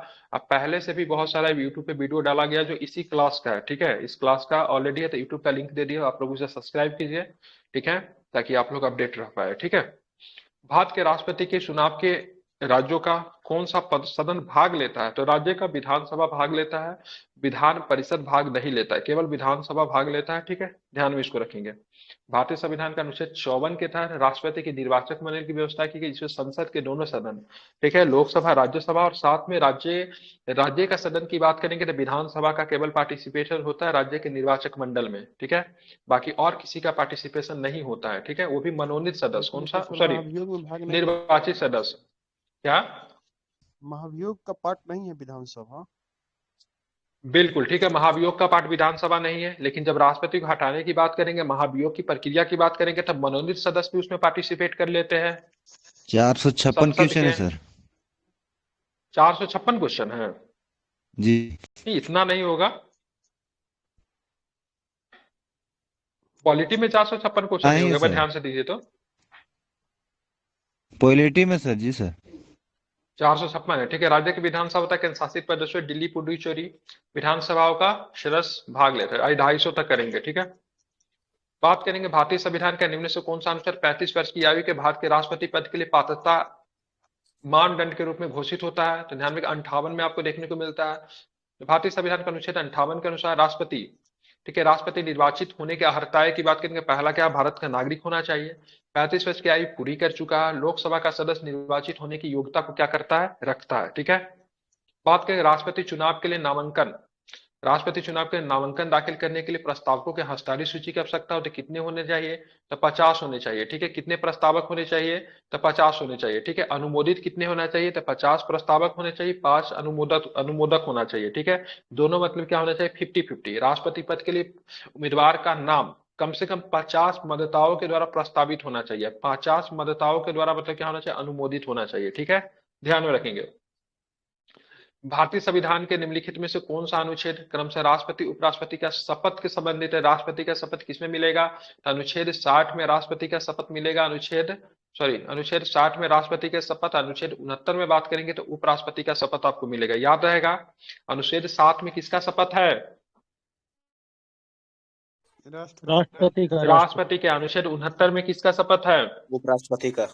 उपराष्ट्रपति का। राष्ट्रपति को शपथ कौन दिलाएगा, सर्वोच्च न्यायालय, सर्वोच्च न्यायालय के मुख्य न्यायाधीश। उपराष्ट्रपति को शपथ कौन दिलाएगा, राष्ट्रपति। बिल्कुल, तो उपराष्ट्रपति को शपथ राष्ट्रपति दिलाएंगे, ठीक है, आप इसे ध्यान में रखेंगे। चलेंगे 165 नंबर क्वेश्चन क्या कहता है, भारत के राष्ट्रपति को हटाने के संबंध में निम्नलिखित में कौन सा कथन सत्य है? महाभियोग की प्रक्रिया संसद के किसी भी सदन में शुरू की जा सकती है, सही है। महाभियोग का आरोप उस सदन के 1/3 द्वारा हस्ताक्षरित तो होनी चाहिए जिसमें किसी प्रक्रिया शुरू की गई है, ठीक है। उसके बाद अगला स्टेटमेंट क्या देखते हैं? गलत है सर। हाँ गलत है, वो पूरा देखें। महाभियोग की प्रक्रिया राष्ट्रपति को 30 दिनों के नोटिस दिया जाए, ये भी गलत है। महाभियोग के प्रस्ताव उस सदन की कुल सदस्यता का 2/3 बहुमत से पारित किया जाना चाहिए। महाभियोग का प्रस्ताव उस सदन की कुल सदस्यता को 2/3 बहुमत से पारित किया जाना चाहिए। तो बोला कौन कौन सा गलत है? तो गलत की बात करेंगे, ए और डी स्टेटमेंट जो है सही पूछ रहा था कि गलत पूछ रहा था? सही पूछ रहा था ना, तो ए और डी जो है सो आपका क्या है? सही है, ठीक है। क्या क्या सही था? तो राष्ट्रपति के अनुच्छेद 61 के अंतर्गत, ठीक है, राष्ट्रपति का संविधान का अतिक्रमण, ठीक है, केवल एक ही आधार पर आप महाभियोग लगा सकते, क्या होना चाहिए? संविधान का अतिक्रमण होना चाहिए, ठीक है। तो 61 के अनुसार संविधान का अतिक्रमण होने पर राष्ट्रपति को, ठीक है, महाभियोग की प्रक्रिया के द्वारा हटाया जा सकता है। अब महाभियोग की प्रक्रिया की बात के संसद के किसी भी सदन में ला सकते हैं, ठीक है। दूसरी बात, जब प्रक्रिया जब लाई जाएगी तो राष्ट्रपति को मतलब 14 दिन पहले नोटिस देना पड़ेगा। महाभियोग का आरोप जिस सदन में लगाया जाएगा उस सदन के कुल सदस्यों की संख्या के 2/3 बहुमत से संकल्प पारित करके अगले सदन में भी भेजा जाएगा। अगला सदन भी जब उसको 2/3 बहुमत से मतलब प्रस्ताव को पारित कर देगी तब महाभियोग की प्रक्रिया संपन्न माने जाएगी। जिस दिन भी यह प्रक्रिया संपन्न होगी राष्ट्रपति को उसी दिन से मतलब उनका पद को क्या करना पड़ेगा? तो खाली करना पड़ेगा, ठीक है। समझ रहे हैं आप? ठीक है, क्लियर। तो किसी भी सदन में लाया जा सकता है, ठीक है। हालांकि उपराष्ट्रपति के जब उनको हटाने की प्रक्रिया आती है तो उनको महाभियोग से तो हटाते नहीं, लेकिन उपराष्ट्रपति को भी हटाने के लिए दोनों सदन, लेकिन उनकी प्रक्रिया की शुरुआत राज्यसभा में पहले होती है, ठीक है। हालांकि दूसरे सदन में भी जाएगा, इस शुरुआत राज्यसभा से होगी। बात करेंगे भारतीय संविधान के निम्नलिखित में से किस अनुच्छेद में भारत के राष्ट्रपति में महाभियोग की प्रक्रिया है? किसमें महाभियोग आपको दिखेगा तो क्या बताएंगे? बिल्कुल 61 में, ठीक है। राष्ट्रपति पे महाभियोग की प्रक्रिया प्रावधान 61 में राष्ट्रपति द्वारा संविधान का अतिक्रमण किए जाने पर उसके विरुद्ध महाभियोग लगाया जाता है। राष्ट्रपति के विरुद्ध महाभियोग संसद में चलाई जाने में कैसी अर्ध न्यायिक प्रक्रिया है, ठीक है। कैसी प्रक्रिया ये भी पूछता है, न्यायिक प्रक्रिया नहीं, कैसी प्रक्रिया है? अर्ध न्यायिक प्रक्रिया है, ठीक है। राष्ट्रपति पर महाभियोग का प्रावधान कहाँ के लिए? अमेरिका के संविधान से लिया गया है। महाभियोग का प्रस्ताव संसद के किसी भी सदन में प्रस्तुत किया जा सकता है। इस प्रस्ताव की सूचना राष्ट्रपति को मतलब कितने दिन पूर्व देनी पड़ेगी तो क्या बताएंगे? कितने दिन पूर्व देनी पड़ेगी तो क्या बताएंगे? बिल्कुल ध्यान में रखिएगा, कितने दिन पूर्व? तो आपको ध्यान 14 दिन पूर्व आपको देनी पड़ेगी, ठीक है। और ध्यान में रखिएगा अभी तक किसी भी राष्ट्रपति के ऊपर ये नहीं लगाया गया है, ठीक है। अमेरिका के राष्ट्रपति के ऊपर लगा तो वो अपने सेक्रेटरी से प्रेम करना शुरू कर देता, इस वजह से उनके ऊपर एक बार लगा था, ठीक है। हालांकि सब सक्सेस हुआ था कि नहीं? सब सक्सेस हो चुका था अमेरिका में, ठीक है। अपने सेक्रेटरी से उनका प्रेम संबंध होने की वजह से उनके ऊपर लाया गया था। राष्ट्रपति का नाम मुझे याद नहीं है, गूगल कीजिए मिल जाएगा, ठीक है। निम्नलिखित में से किस कारण भारत के राष्ट्रपति को महाभियोग को उनके पद से हटाया जा सकता है? तो सिंपल सा प्रश्न यही है, ठीक है। संविधान का उल्लंघन करने पर और कोई भी रीजन नहीं है। संविधान के नैतिक पतन, किसी आपराधिक कृत्य हेतु, ठीक है, आपराधिक कृत्य हेतु तो ये सब नहीं है, ठीक है। लगता भी नहीं, केस भी नहीं होता है। आपको संविधान का उल्लंघन करने के हेतु बस उनको हटाया जा सकता है, ठीक है। आपको ध्यान में रखना है। राष्ट्रपति में महाभियोग का प्रावधान भारतीय संविधान के अनुच्छेद 61 में संविधान का अतिक्रमण मतलब उल्लंघन करने पर संसद को शक्ति प्राप्त है कि राष्ट्रपति पर महाभियोग की प्रक्रिया चला सकती है। राष्ट्रपति पर महाभियोग का प्रावधान अमेरिका के संविधान से लिया गया है। राष्ट्रपति के विरुद्ध महाभियोग की बात किस प्रकार की प्रक्रिया है, कैसी प्रक्रिया है? तो अर्ध न्यायिक प्रक्रिया है। किनकी तरफ से आवाज आ रही है? ठीक है, अर्ध न्यायिक प्रक्रिया है, ठीक है।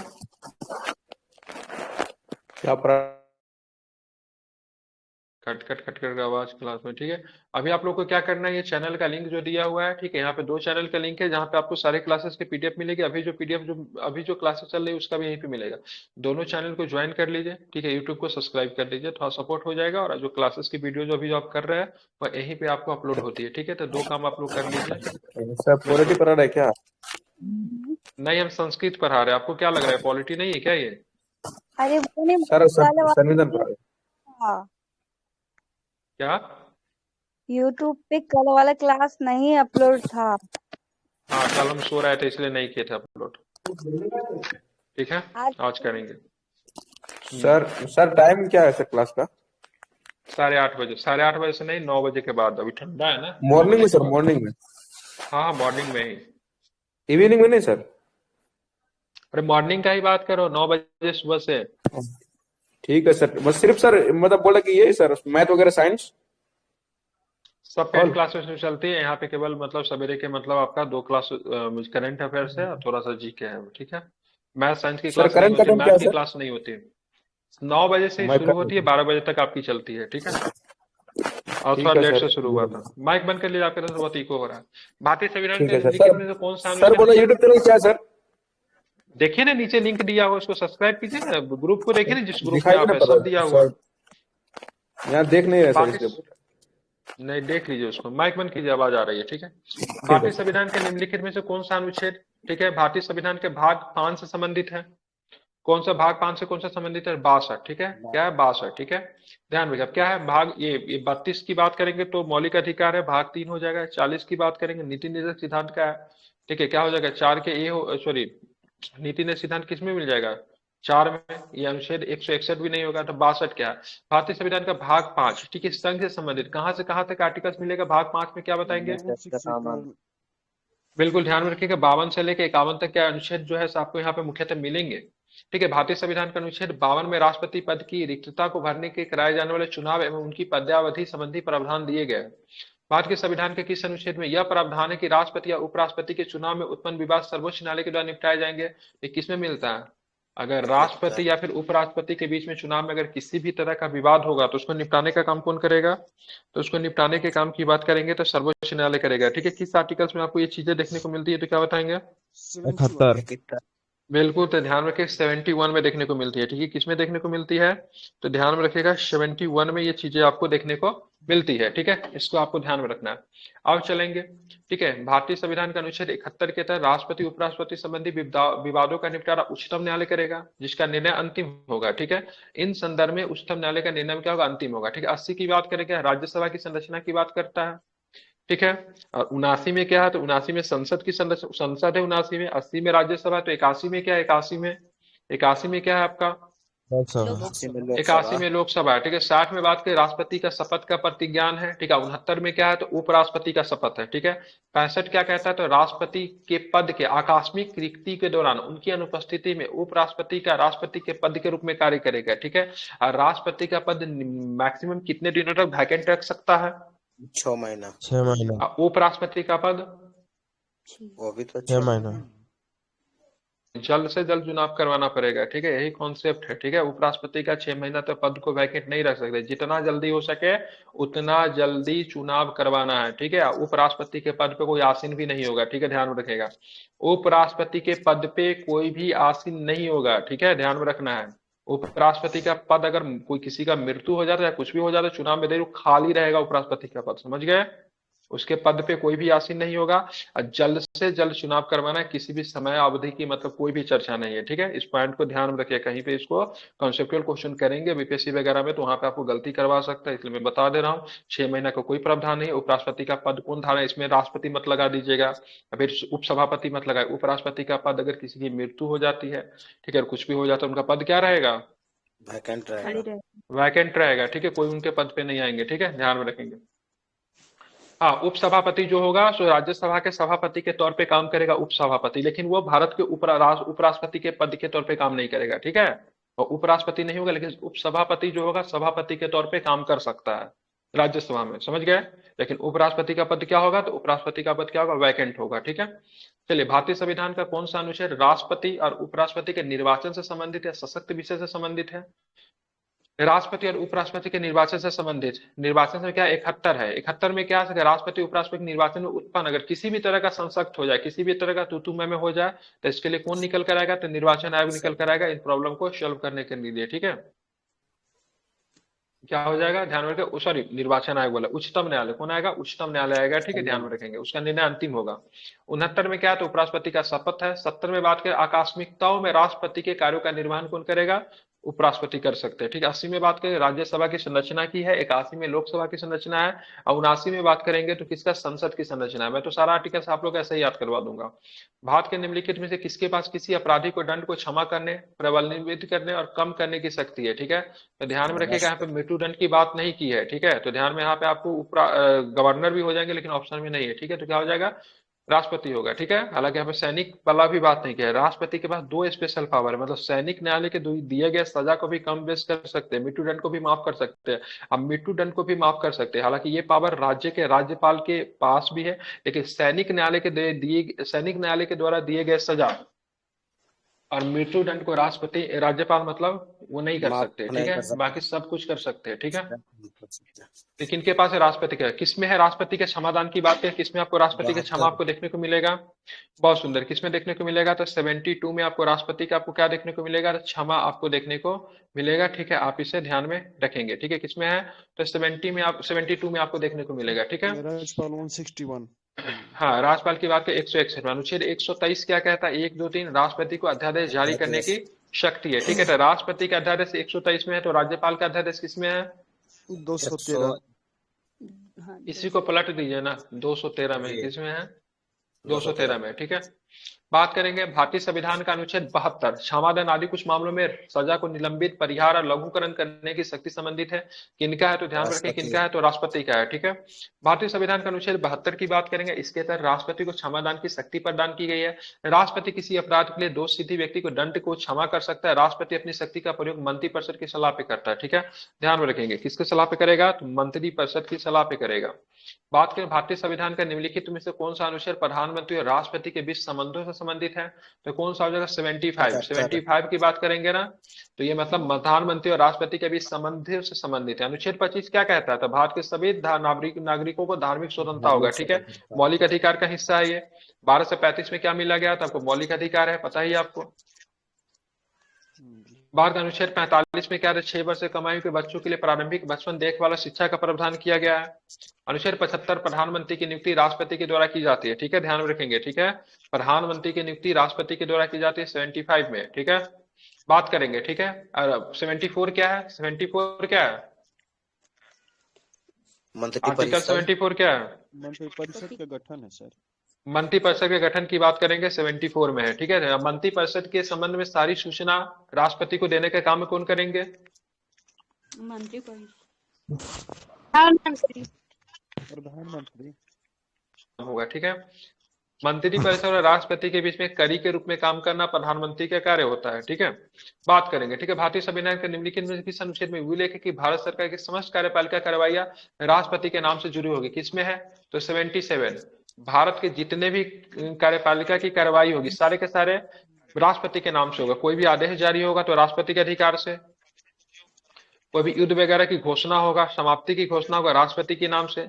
भारत के कोई भी इन्वेस्टर किसी दूसरे देश में जाकर इन्वेस्टर के तौर पे काम करेंगे, मिश्रा जी माइक बंद कीजिए, ठीक है, तो राष्ट्रपति के आदेश है। आप विदेश जाओगे तो राष्ट्रपति के नाम से ही जाओगे। आपके पासपोर्ट पे लिखा होगा राष्ट्रपति के आदेश से, आप लोग पासपोर्ट अगर होगा तो चेक कीजिएगा, देखिएगा उस पर लिखा होगा राष्ट्रपति के आदेश से आपको विदेश जाने की मतलब क्या मिलता है, अधिकार है आपका, ठीक है। विदेश जाने के अधिकार की बात की तो फंडामेंटल राइट में भी है, तो राष्ट्रपति के आदेश से पासपोर्ट वगैरह जारी किए जाते हैं।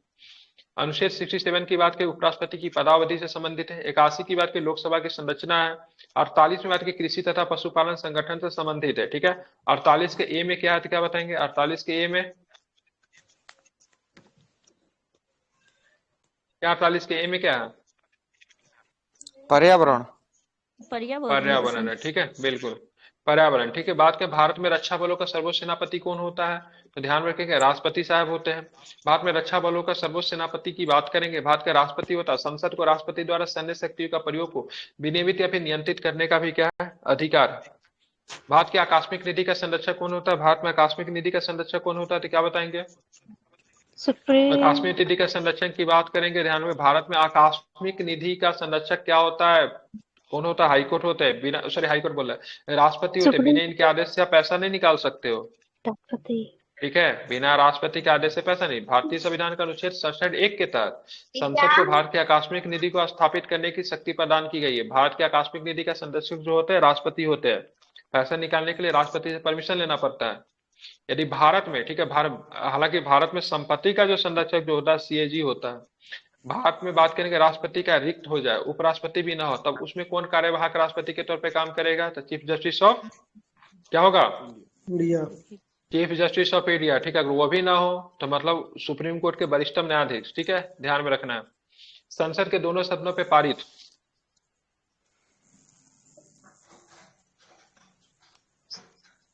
होने पर और संसद द्वारा सहमति के बाद कोई विधेयक संसद का अधिनियम बन जाता है, क्या होगा, राष्ट्रपति द्वारा। बिल्कुल बेहतरीन बता आपने, राष्ट्रपति के द्वारा। संसद के दोनों सदनों द्वारा पारित होने पर राष्ट्रपति द्वारा सहमति पर कोई विधेयक की बात करेंगे, संसद का अधिनियम बन जाता है, ठीक है। ध्यान में रखना है। आगे का प्रश्न है कि भारतीय संविधान का कौन सा अनुच्छेद संघ की कार्यपालिका से संबंधित है? तो कहां से कहां तक अनुच्छेद की बात करें संघ की कार्यपालिका से संबंधित है, क्या बताएंगे? तो 52 से लेके 78 तक। ठीक है, भारतीय संविधान का अनुच्छेद भाग, ठीक है, अनुच्छेद भाग में बोल रहा हूँ, ठीक है, भारतीय संविधान का भाग 5 का अध्याय 1 अनुच्छेद 52 से लेकर 78 तक बात के संघीय कार्यपालिका से संबंधित है। ठीक है, हालांकि इसमें राज्य के कार्यपालिका का भी हिस्सा दिया है, क्योंकि आर्टिकल कहां से 52 से लेकर कहां तक है? अनुच्छेद 5 में आर्टिकल कहां तक है? 151 तक। 52 से 151। 52 से 151, जबकि 52 से लेकर 78 तक क्या है? तो 52 से लेकर संघीय कार्यपालिका के प्रावधान। इसमें क्या मिलेगा? संघीय कार्यपालिका में कौन कौन होंगे? राष्ट्रपति, उपराष्ट्रपति, प्रधानमंत्री, मंत्रिपरिषद, भारत के महान्यायवादी। किनका मैं कितना इको कर रहा है? कैग नहीं आएंगे सर? कैग कहां से आ जाएगा? कैग तो आ जाता है आपको 148 में। ये 52 से कैग भी आते हैं, लेकिन ये 52 से 78 के बीच में इनके बारे में चर्चा आपको देखने को मिलता है, मतलब इस आर्टिकल्स के बीच में नहीं आता। कार्यपालिका का हिस्सा है कैग। ठीक है, संघीय कार्यपालिका के बारे में प्रावधान होता है, इसमें राष्ट्रपति, उपराष्ट्रपति, प्रधानमंत्री, मंत्रिपरिषद, ठीक है, भारत के महान्यायवादी संबंधित है। ठीक है, ध्यान में इसको रखेंगे। इन कार्यपालिका का हिस्सा, ठीक है, संघीय कार्यपालिका का हिस्सा कैग को मानना उचित होगा क्या? इसमें थोड़ा विवाद का विषय है, क्योंकि कैग जो है केवल संघ के अंदर में ही काम नहीं करता, राज्य की भी चीजों को मतलब जांच पड़ताल कर लेता है। राज्य का संपत्ति का भी जांच करने का अधिकार मतलब क्या है? कैग के पास है। देखेंगे संघीय कार्यपालिका में आता है कि नहीं है। ठीक है, एक दिन सारा प्रश्न भी पूछे थे, उसमें ऑप्शन था ना कुछ ऐसा, दरोगा में कि किसी में पूछा था कुछ था ना, इस बार के दरोगा के एग्जाम में कैग के बारे में कुछ ऐसा कुछ क्वेश्चन पूछा था। हाँ सर, ये कैग नहीं आएंगे कार्यपालिका। हाँ, कैग नहीं आएंगे, क्योंकि नहीं आएंगे क्योंकि वो राज्य के जो संपत्ति वगैरह जो होता है वो भी का जांच करता है कैग। ठीक है, चलिए, किस भारतीय राष्ट्रपति ने भारतीय डाकघर संशोधन 1986 के जरिए पॉकेट वीटो का प्रयोग किया था? लौटाया ही नहीं, पॉकेट में रख लिए। ठीक है, ज्ञानी जैल सिंह। कब किया था? 1986 में। भारतीय संविधान का अनुच्छेद 111 के तहत राष्ट्रपति के ठीक है, ज्ञानी थे इसलिए तो रोक लिए। ठीक है, उनको लगा कि ठीक नहीं है। भारतीय संविधान का अनुच्छेद 111 के तहत, ठीक है, भारत के राष्ट्रपति को एक विशेष शक्ति प्राप्त है। एक विशेष शक्ति में क्या है? तो वीटो पावर है। ठीक है, क्या है? वीटो पावर का, सॉरी, पॉकेट वीटो है, जिसके तहत राष्ट्रपति किसी भी विधेयक या प्रस्ताव को अस्वीकृत कर सकता है। जब राष्ट्रपति को न तो विधेयक पर अपनी अनुमति देता है, न ही पुनः विचार के लिए भेजता है, तो इसके बाद विधेयक का अंत हो जाता है, जिसे राष्ट्रपति की पॉकेट वीटो शक्ति कहा जाता है। पॉकेट वीटो शक्ति का प्रयोग सर्वप्रथम राष्ट्रपति ज्ञानी जैल सिंह ने 1986 में भारतीय डाकघर संशोधन विधेयक में किया था।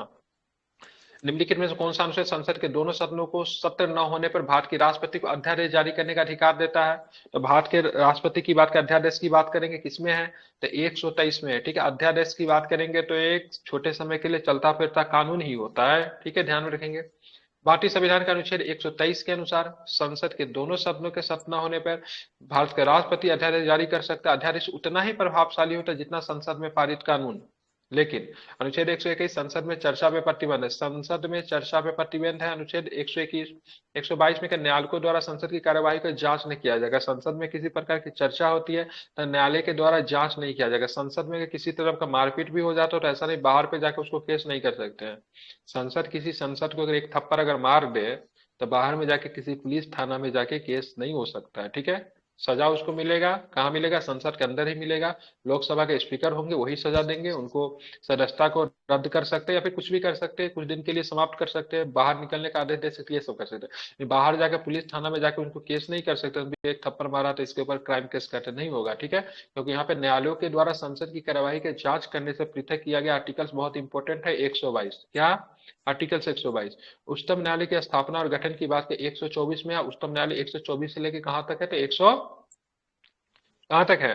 तो 129 तक है। ठीक है, भारतीय संविधान का भाग 5 अध्याय 2 में निम्नलिखित में से कौन सा उपबंध शामिल नहीं है?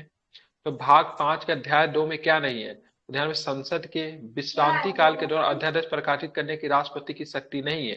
ठीक है, ये किस में है, किस आर्टिकल्स में आपको मिलेगा? ध्यान में रखेंगे तो ये 123 में आपको मिलता है। ठीक है, अब भाग 2 में कहा, ये क्या बोलते हैं, भाग 5 में कहां तक आर्टिकल्स है? ठीक है, ठीक है, तो ये इसमें नहीं आता। ठीक है, संसद के विश्रांति काल के जो अध्यादेश जारी करने की राष्ट्रपति की शक्ति का प्रावधान भाग 5 के अध्याय 3 में है। ठीक है, किसमें है?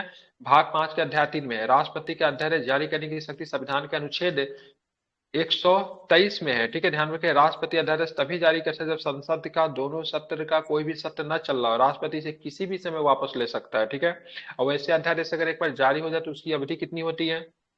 6 माह। 6 माह की अवधि होती है। लेकिन जिस दिन से संसद सत्र शुरू होगा उस दिन से कितना दिन काउंट किया जाएगा? 6 सप्ताह। बिल्कुल 6 सप्ताह। पीछे का कहानी भूल जाएंगे। ठीक है, 6 महीना पूरा हुआ है, 4 महीना पूरा हुआ, मैटर नहीं, जिस दिन संसद लगेगा उस दिन से 6 सप्ताह काउंट होगा। ठीक है, अगर मान लीजिए 4 महीना बीत चुका है, ठीक है, 4 महीना बीत चुका है, चाहे मान लीजिए 5 महीना बीत चुका है, चाहे जो भी हो, ठीक है, मैटर नहीं कर रहा, लेकिन जिस दिन संसद सत्र शुरू होगा उससे 6 सप्ताह वाला कहानी शुरू होगा। ठीक है, उस दिन से मतलब 6 सप्ताह शुरू हो जाएगा। ठीक है, ये 6 माह तभी तक दिया गया संसद के सत्र न चलने पे, लेकिन संसद का सत्र जैसे ही शुरू होगा तो जो अध्यादेश है संसद में रखा जाएगा, संसद उसको हुबहू पारित कर सकती है, संसद उसे खत्म कर सकती है, या फिर संसद उसमें थोड़ा तोड़ मोड़ करके उसको पारित कर सकती है। 6 माह के अंदर में अगर संसद 6 सप्ताह के अंदर में, ठीक है, बैठक हुई संसद की, उस दिन से अगर फैसला नहीं किया गया तो स्वतः ही मतलब निष्फल माना जाएगा। ठीक है, समाप्त हो जाएगा। ठीक है, स्वतंत्र भारत में जन्म लेने वाले पहले भारतीय राष्ट्रपति कौन थे? तभी कभी सेम अभी जो है वही स्वतंत्र भारत में जन्म लेने वाली पहली बनी है। ठीक है, द्रौपदी मुर्मू। अभी भारत के राष्ट्रपति की बात करें, भारत के प्रधानमंत्री की बात करेंगे, ये सबका जन्म 1947 के बाद हुआ है। ठीक है, बाकी इनसे पहले जो भी बने सबका जन्म स्वतंत्र भारत में नहीं हुआ था। ठीक है, इनका जन्म 1958 में हुआ है, ओडिशा के मयूरगंज के एक छोटे से गांव में हुआ था। भारत के प्रथम राष्ट्रपति डॉक्टर राजेंद्र प्रसाद, जबकि पहली महिला राष्ट्रपति के प्रतिभा देवी सिंह पाटिल थी। ठीक है, तो 15वीं निर्वाचित राष्ट्रपति है ये। कितने नंबर की? 15वीं। किस जनजाति से बिलोंग करती है? संथाल से आती है। किससे आती है? संथाल से आती है। झारखंड राज्य की मतलब ये राज्यपाल भी रह चुकी है। ठीक है, ध्यान में आपको रखना है। भारतीय संविधान के किस भाग में उल्लेखित भारत का एक उपराष्ट्रपति होगा? तो उपराष्ट्रपति के बाद आर्टिकल 63 क्या कहता है? उपराष्ट्रपति है।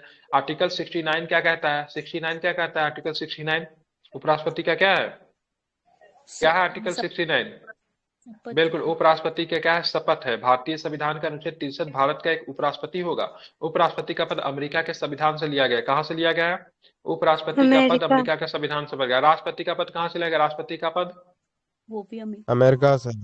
नहीं यूनाइटेड किंगडम। ठीक है, इसका आंसर यूके लिखिएगा। ठीक है, क्या लिखा? अमेरिका नहीं होगा, यूनाइटेड किंगडम। भारत के राष्ट्रपति जो होता है ब्रिटेन के राजा रानी के बराबर होता है। ठीक है, तो उन्हीं के मिलता जुलता पद है, अमेरिका से नहीं लिएगा आप।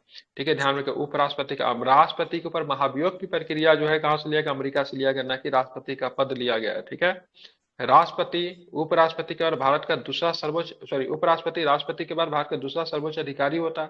भारत के प्रथम उपराष्ट्रपति सर्वपल्ली राधाकृष्णन थे, जबकि वर्तमान में भारत के उपराष्ट्रपति की बात करेंगे तो धनखड़ साहब है। ठीक है, बात करें जगदीप धनखड़ साहब भी भारत के राज्यपाल रहे। किस राज्य के राज्यपाल रहे? भारत की किस राज्य के राज्यपाल रहे धनखड़ साहब? पश्चिम बंगाल सर। पश्चिम बंगाल। बहुत सुंदर, वेरी गुड। ठीक है, अनुच्छेद 45 6 वर्ष से कम आयु के बालकों के निःशुल्क अनिवार्य शिक्षा का उपबंध करता है। अनुच्छेद 56 क्या कहता है? राष्ट्रपति के कार्यकाल 5 वर्ष का। मुझे देख कर दुख होता है, बहुत जगह VC वगैरह में देखते रहता हूँ। ठीक है, सब लोग बताते हैं राष्ट्रपति का पद अमेरिका से लिया हुआ, हम बोलते भी नहीं है। ठीक है, कि बोलने पे आवाज पहचान जाते हैं। ठीक है, इसीलिए हम नहीं कुछ बोलते हैं। ध्यान में रखिएगा, पद कहाँ से लिया गया? यूके से लिया गया, इसलिए इसको मैं करेक्ट करना चाहूंगा। और कहीं पर भी हो तो आप लोग बताइएगा से नहीं। भारत के राष्ट्रपति का पद जो है, ठीक है, ध्यान में रखिएगा, ब्रिटेन के मतलब राजा रानी के पद से मिलता जुलता है, इसलिए इसका आंसर यूके होता है, ना कि मतलब क्या होता है उपराष्ट्रपति में अमेरिका होता है। ठीक है, ध्यान में रखेंगे। और कॉमन सेंस की बात है, अमेरिका में भाई साहब प्रेसिडेंटल शासन है। अगर राष्ट्रपति का पद अगर वहां से लेते तो भारत के प्रधानमंत्री का पावर शून्य होता। कॉमन सेंस की बात है कि नहीं है? अध्यक्षात्मक शासन व्यवस्था को अगर उठाएंगे तो राष्ट्रपति का पद अगर वहां से लेंगे तो भाई राष्ट्रपति को शक्ति भी तो देंगे ना, देंगे कि नहीं देंगे? कि केवल पद ही लेंगे? तो सर्वासर्वी कौन हो जाएगा? राष्ट्रपति हो जाएंगे। तो वहां पे क्या है? प्रेसिडेंटल रूल है। अगर राष्ट्रपति का पद अगर वहां से लेते तो क्या राष्ट्रपति के पास बहुत पावर होता। जबकि ब्रिटेन का तुलना किया संसदात्मक शासन व्यवस्था, ब्रिटेन का राजा रानी क्या है? तो एक प्रतीक मात्र का, कोई काम का नहीं है। भारत के राष्ट्रपति भी सेम भी है, उनके सारे शक्ति का प्रयोग तो कौन करता है? प्रधानमंत्री करते हैं ना। सेम ब्रिटेन में क्या होता है? राजा रानी के संपूर्ण शक्ति का प्रयोग वहां पे ब्रिटेन के कौन करते हैं? ठीक है, तो ध्यान में रखिएगा, वहां का ब्रिटेन के कौन करते हैं? तो वहां का मतलब प्रधानमंत्री करते हैं। इससे भी आपका कॉन्सेप्ट क्लियर होना चाहिए। अनुच्छेद 75 क्या कहता है? प्रधानमंत्री की नियुक्ति राष्ट्रपति करेगा और अन्य मंत्रियों की नियुक्ति राष्ट्रपति भी करेंगे, प्रधानमंत्री के सलाह पे करेंगे, ठीक है। तो अन्य मंत्रियों की नियुक्ति भी राष्ट्रपति करते हैं, प्रधानमंत्री की नियुक्ति भी राष्ट्रपति करते हैं, लेकिन अन्य मंत्री की नियुक्ति राष्ट्रपति करने में स्वतंत्र नहीं है। प्रधानमंत्री जो कहेंगे उनको नियुक्त करेंगे वो, ठीक है। भारत के उपराष्ट्रपति बनने के लिए निम्नलिखित में से कौन सी पात्रता आवश्यक नहीं है? उसका राज्यसभा के सदस्य के रूप में निर्वाचित होने के लिए अर्हता होना चाहिए, भारत का नागरिक 40 वर्ष की आयु नहीं होनी चाहिए, ठीक है। कितनी होनी चाहिए? 35 वर्ष की आयु होनी चाहिए, न कि मतलब 40 वर्ष की आयु होनी चाहिए। बाकी देखिएगा, राष्ट्रपति अगर बनेगा तो उन राष्ट्रपति के अंदर क्या होना चाहिए? लोकसभा के सदस्य के रूप में निर्वाचित होने के लिए अर्हता होना चाहिए। जबकि बात करें राज्यसभा में बात करेंगे तो ध्यान में रखिएगा, राज्यसभा में देखिए राष्ट्रपति बनने के लिए सारा चीज वही चाहिए जो कि लोकसभा के सदस्य बनने के लिए चाहिए, लेकिन एज फैक्टर इंपॉर्टेंट है, क्योंकि 25 से बढ़कर कितना हो जाएगा? 35 हो जाएगा। फिर राज्यसभा में जाएंगे तो सेम चीज है, फिर सेम चीज से राज्यसभा के सदस्य होने के लिए निर्वाचित होने की जो अर्हता होना चाहिए वही है। फिर यहाँ पे एज फैक्टर बढ़ेगा, क्योंकि राज्यसभा के सदस्य 30 वर्ष में आते हैं, जबकि उपराष्ट्रपति कितने होंगे? 35 होंगे, ठीक है। बाकी सेम चीज है, 35 साल प्लस राज्यसभा के सदस्य की जो एबिलिटी है और 35 साल प्लस लोकसभा के सदस्य का जो एबिलिटी है, ठीक है। ये राष्ट्रपति आप आराम से निकाल सकते हैं। अनुच्छेद 66 की बात करेंगे के अनुसार राष्ट्रपति उपराष्ट्रपति पद के लिए किसी व्यक्ति की योग्यताएं होनी चाहिए, वो भारत का नागरिक होना चाहिए, 35 वर्ष की आयु पूरी करनी चाहिए, ठीक है। राज्यसभा का सदस्य निर्वाचित होने की योग्यता रहनी चाहिए, ठीक है। तो राज्यसभा का सदस्य निर्वाचित होने की योग्यता प्लस कितनी? 35 साल क्या होना चाहिए? आयु, ठीक है, ध्यान में रखेंगे। भारत के उपराष्ट्रपति पद की शपथ कौन दिलाता है? तो उपराष्ट्रपति पद की शपथ भारत के राष्ट्रपति साहब दिलाते हैं, ध्यान में रखेंगे। अगर पूछेगा भारत के राष्ट्रपति निर्वाचित होते हैं, उपराष्ट्रपति निर्वाचित होते हैं या फिर नियुक्त किए जाते हैं, क्या बताएंगे? निर्वाचित होते हैं। निर्वाचित होते हैं। निर्वाचित होते हैं, ठीक है। प्रधानमंत्री नियुक्त किए जाते हैं फिर प्रधानमंत्री निर्वाचित होते हैं?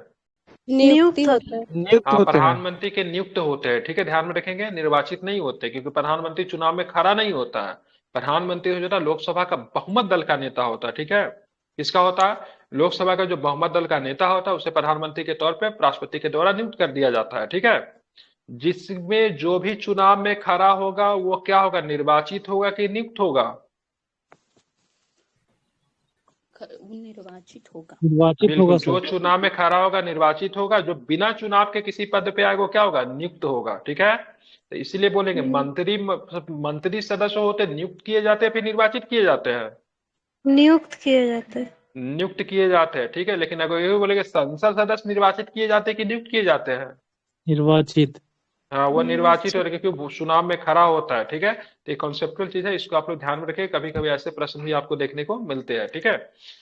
संविधान के अनुच्छेद 63 के अनुसार राष्ट्रपति के पद का प्रावधान किया गया है। उपराष्ट्रपति का पद संयुक्त अमेरिका यूएसए के संविधान से प्रेरित है। उपराष्ट्रपति को शपथ राष्ट्रपति के द्वारा दिलाई जाती है, ठीक है। उपराष्ट्रपति राज्यसभा का क्या होता है? तो पदन क्या होता है? सभापति होता है, ठीक है, ध्यान में रखेंगे। राज्यसभा का पदन सभापति कौन होता है? तो ध्यान में रखेगा उपराष्ट्रपति, ठीक है। एक चीज ध्यान में रखिएगा, राज्यसभा के जो ये सभापति होते हैं इनको हमेशा सभापति ही बोलेंगे, ठीक है, ध्यान में रखिएगा। इनको स्पीकर जैसे शब्दों से उल्लेखित नहीं करेंगे, ठीक है, क्योंकि ऐसे तो कुछ चलो चल जाता है, लेकिन मेंस वगैरह में लिखेंगे तो आपको काट देगा वहां पे, ठीक है। स्पीकर केवल लोकसभा, ठीक है। राज्यसभा में सभापति और उपसभापति लगाएंगे, ठीक है। और यहाँ पे स्पीकर कहाँ पे होगा? तो केवल कहाँ पे होगा? लोकसभा में होगा, ठीक है।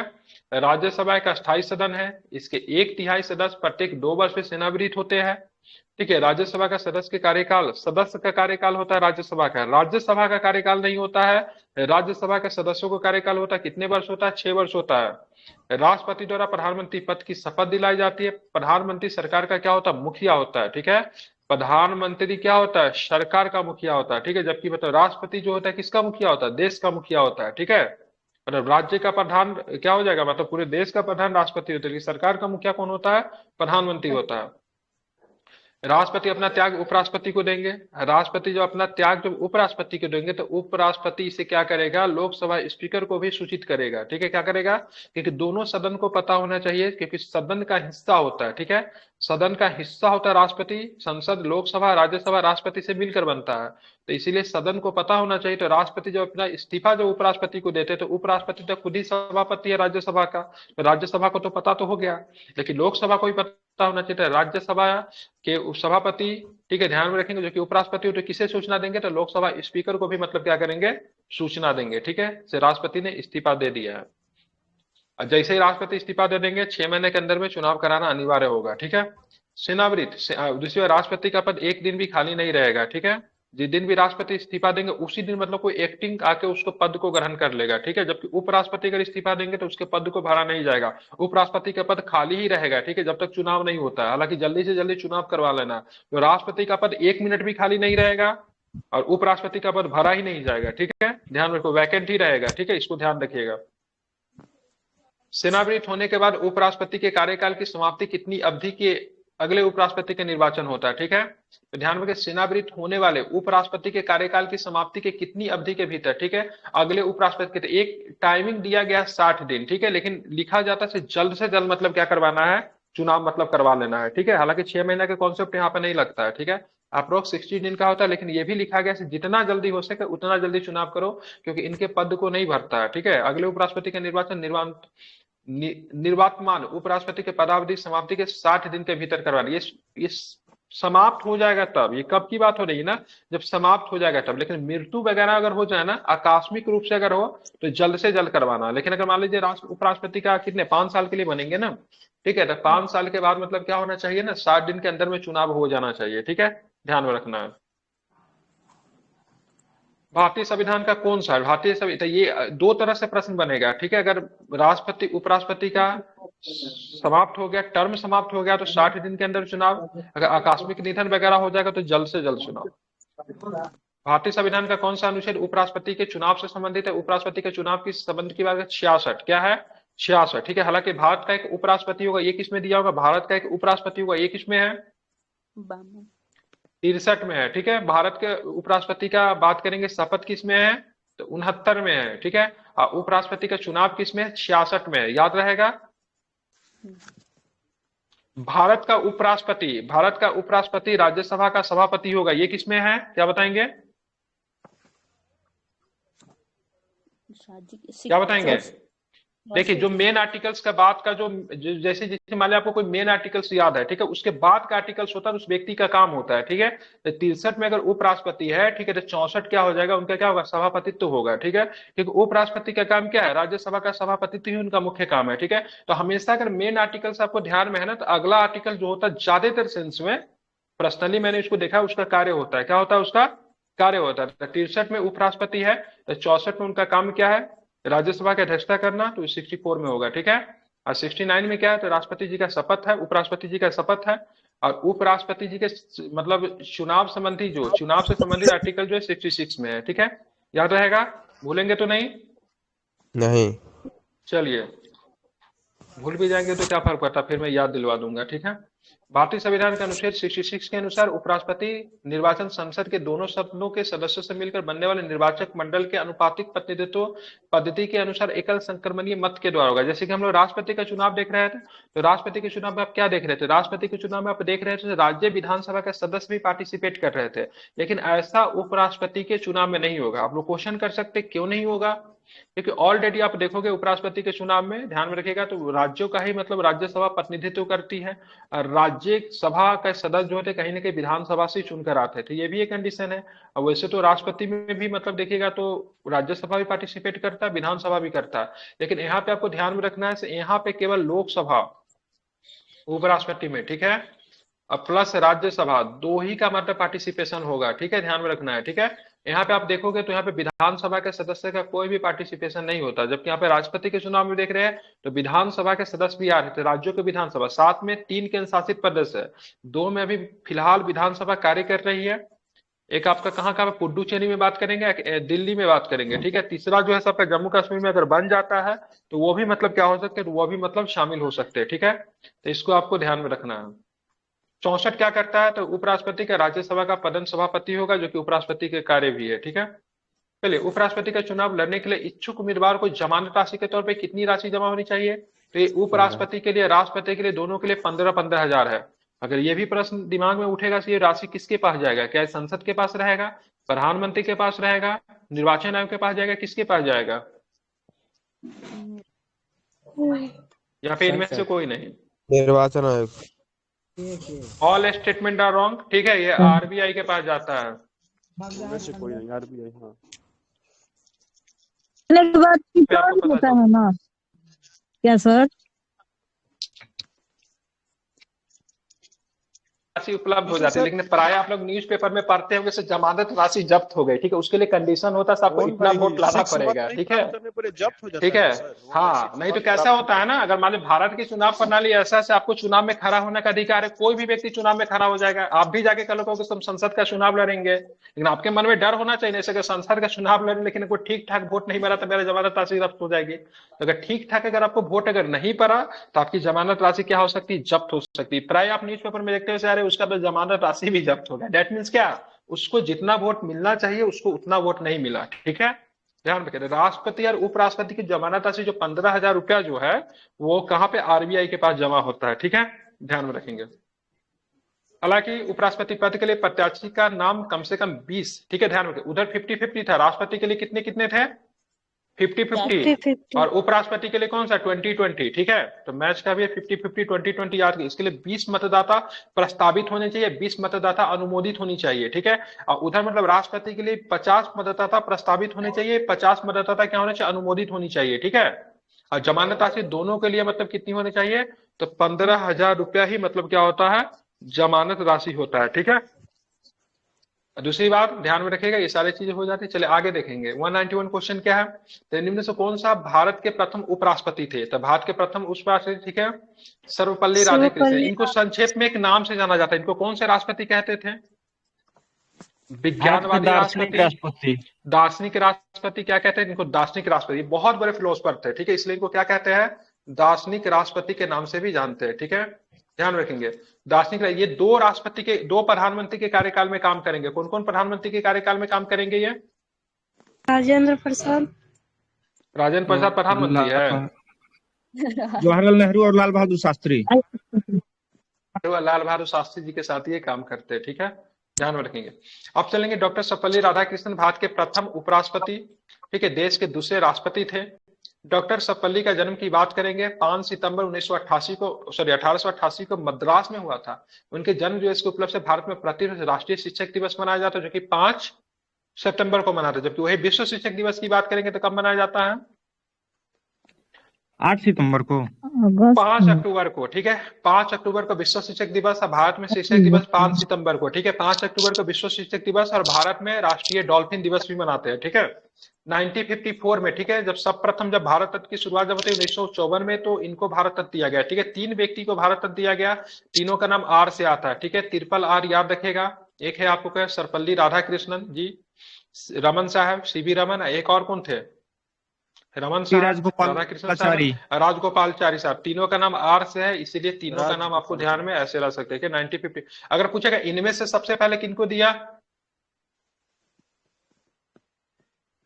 इनमें से सबसे पहले किनको दिया, डॉक्टर सर्वपल्ली राधाकृष्णन को, राधाकृष्णन साहब को सबसे पहले राधाकृष्णन को, ठीक है। तो इन तीनों को तो एक साथ दिया गया 1950 को, लेकिन अब पूछेगा सबसे पहले कौन थे, तो सर्वपल्ली राधाकृष्णन साहब ही थे, ठीक है। आप इसको ध्यान में रखेंगे, ठीक है, समझ गए।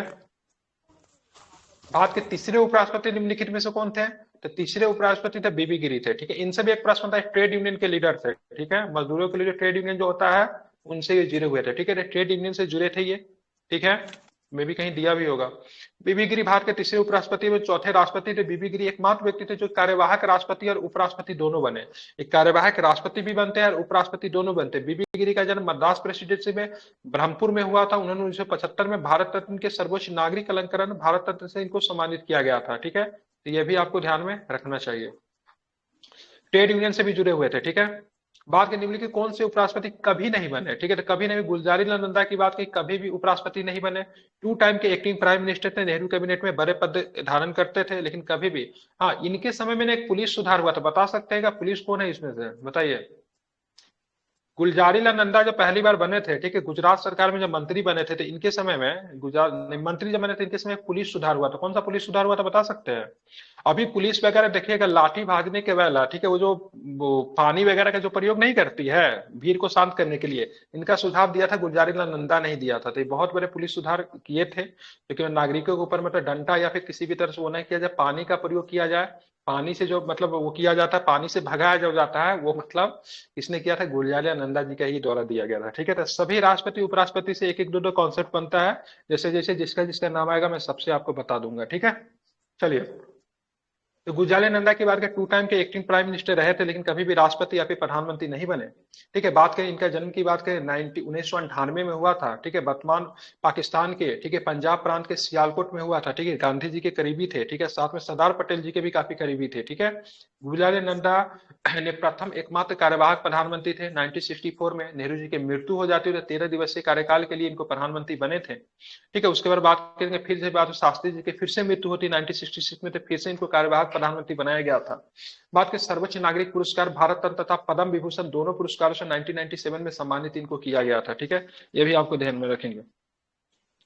बात करेंगे भारत में, ठीक है, भारत में सहकारी वगैरह को जन्म देने का श्रेय जो जाता है ना, गुलजारी लाल नंदा को ही जाता है। गुजरात में एक कॉन्सेप्ट दिए थे, क्योंकि सरदार पटेल के कहने पे संघ बनाने, सहकारी मतलब ना क्या होता है, क्या बोलते हैं उसको, सहकारी 5-10 लोग मिल के मतलब खुद में मतलब नहीं करते, पैसा का इधर उधर करते हैं हेल्प करने के समय, तो वो इन्हीं का कॉन्सेप्ट नंदा जी का ही था।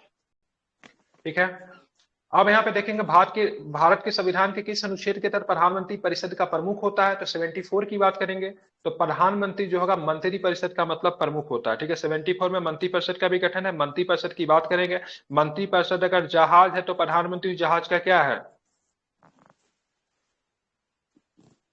क्या है, पहिया है, पायलट है, चक्का है, क्या पायलट है सर, पायलट पायलट है। ठीक है, अगर पायलट को अगर कुछ होगा तो जहाज डूबेगा कि बचेगा, डूबेगा। डूब जहाज जाएगा। डूबेगा। डेट मीन्स अगर प्राइम मिनिस्टर अगर इस्तीफा दे दे, प्राइम मिनिस्टर का मृत्यु हो जाए, तो मंत्री परिषद क्या होगा, स्वतः ही विघटन हो जाएगा। बेकार ठीक हो है, जाएगा। यही समझाना हम चाह रहे थे। ठीक है, तो अगर मंत्री परिषद जहाज रूपी का पायलट की बात करेंगे तो प्रधानमंत्री होता है। ठीक है, ये किसी स्टेटमेंट है, किसी का नाम मुझे नहीं याद आ रहा है, किसी ने शायद केसी बेयर के आइजनबर्ग किसी ने कहा तो था, अगर मान लीजिए प्रधानमंत्री अगर मंत्री परिषद का जहाज है तो उसका पायलट क्या है, प्रधानमंत्री है। ठीक है, किस शासन व्यवस्था में, ठीक है, तो संसदीय में। ठीक है, ध्यान में रखिए, किसी का स्टेटमेंट है, केसी बियर है कि कोई नाम याद नहीं आ रहा है, किसी ने तो कहा था। ठीक है, अनुच्छेद 74 के तहत कहा गया कि राष्ट्रपति को सलाह और सहायता देने के लिए एक मंत्री परिषद होगा, जिसका प्रधान मतलब क्या होगा, प्रधानमंत्री होगा। इसलिए प्राइम मिनिस्टर और मतलब प्रेसिडेंट मंत्री परिषद और प्रेसिडेंट के पीछे पूल की काम, करी का काम कौन करता है, तो प्रधानमंत्री करता है। ठीक है, सेम कंडीशन राज्यपाल और मतलब मंत्री परिषद के पीछे स्टेट में कौन करेगा, तो मुख्यमंत्री करेगा। अनुच्छेद 60 क्या कहता है, राष्ट्रपति का शपथ या प्रतिज्ञान है। अनुच्छेद 48 सीएजी की बात करेंगे तो नियंत्रक महालेखा परीक्षक है। ठीक है, पब्लिक पर्स का क्यूरेटर या फिर पब्लिक पर्स का संरक्षक कौन होगा, पब्लिक पर्स। ठीक है, पब्लिक पर्स क्या होता है, ठीक है, पब्लिक जो भारत सरकार का जो बात करेंगे, जो भी संपत्ति वगैरह है, जो आप टैक्स वगैरह देते हैं, कोई बॉन्ड वगैरह खरीदते, कुछ भी खरीदते, तो कहीं ना कहीं से गवर्नमेंट के पास चला जाता है, एक तरह से देखेंगे तो उसका संरक्षक कौन होता है, सीएजी। ठीक है, तो नियंत्रक के महालेखा परीक्षक होता है। लेकिन आकस्मिक फंड की बात करेंगे, ठीक है, आकस्मिक फंड का संरक्षक कौन होता है, तो राष्ट्रपति होते हैं। कौन होते हैं, राष्ट्रपति। भारत सरकार के 3 गुल्लक होते हैं। भारत सरकार के कितने गुल्लक है, 3 गुल्लक है। आकस्मिक है, कौन कौन है, कौन कौन फंड है, एक आकस्मिक फंड है, अरे 3 है, क्या नाम याद नहीं आ रहा। ठीक है, उसको भारत सरकार के 3 गुल्लक बोलते हैं। ठीक है, ध्यान में रखिएगा। ठीक है, समझ गए ना, आकस्मिक तो निधि, संचित निधि, संचित निधि, एक और होगा, और एक है 263, 266, 267 में है। ठीक है, तो वो भारत सरकार के 3 गुल्लक बोला जाता है। ठीक है, ध्यान में रखेंगे। चलो, अनुच्छेद 52 की बात करेंगे तो भारत का मतलब क्या होगा, भारत का एक राष्ट्रपति होगा। ठीक है, मंत्री परिषद में मंत्रियों की नियुक्ति राष्ट्रपति के सलाह पे की जाती है। मंत्री परिषद में मंत्रियों की नियुक्ति राष्ट्रपति द्वारा डैश की सलाह पे की जाती है। किसके सलाह पे करते हैं, तो क्या बताएंगे, तो प्रधानमंत्री के सलाह पे करते हैं। ठीक है, ध्यान में रखिएगा, प्रधानमंत्री और मंत्री परिषद को शपथ दिलाने के काम क्या करेंगे, तो ध्यान में रखिए, दोनों का दोनों काम की बात करेंगे तो कौन करेंगे, तो ध्यान में रखिएगा, कौन करेंगे, तो राष्ट्रपति ही करेंगे। लेकिन इसमें भी मतलब क्या है, जब भी शपथ दिलाने की बात होगी, ठीक है, जब भी शपथ दिलाने को राष्ट्रपति को जो शपथ जो, ठीक है, ध्यान में रखेंगे, राष्ट्रपति को शपथ जो प्रधानमंत्री को शपथ राष्ट्रपति दिला देंगे, उसके बाद, ठीक है, उसके बाद शपथ दिलाएंगे मंत्रियों का शपथ दिलाएंगे तो वो मतलब प्रधानमंत्री के कहने पे राष्ट्रपति दिलवाएंगे, ठीक है, ध्यान में रखिएगा। बाकी की बात करेंगे, कभी देखते हैं प्रधानमंत्री के साथ ठीक है कुछ मंत्री शपथ ले लेते हैं, ठीक है। तो यार कोई भी मंत्री अगर शपथ अगर ले रहा है ना, कोई भी मंत्री अगर शपथ ले रहा है तो वो शपथ जो होता है मंत्री पद के रूप में शपथ नहीं लेता है। कोई व्यक्ति शपथ लेने के साथ ये नहीं कह सकता मैं भारत के जल कृषि मंत्री के रूप में शपथ लेता हूँ, ऐसा कुछ प्रावधान नहीं है, ठीक है। और सामान्य तौर पे ही मतलब शपथ लेगा, ठीक है। लेकिन प्रधानमंत्री जो होते हैं वो मतलब क्या करते हैं, प्रधानमंत्री के तौर पे शपथ लेते हैं, क्योंकि प्रधानमंत्री संवैधानिक पद है, कोई भी मंत्री पद संवैधानिक पद नहीं है, ठीक है। भारत के किसी भी संविधान में रक्षा मंत्री, ठीक है, वित्त मंत्री, ठीक है, जल संसाधन मंत्री सबका कहीं भी चर्चा नहीं है था, इसीलिए वो लोग, ठीक है, ध्यान में रखेंगे।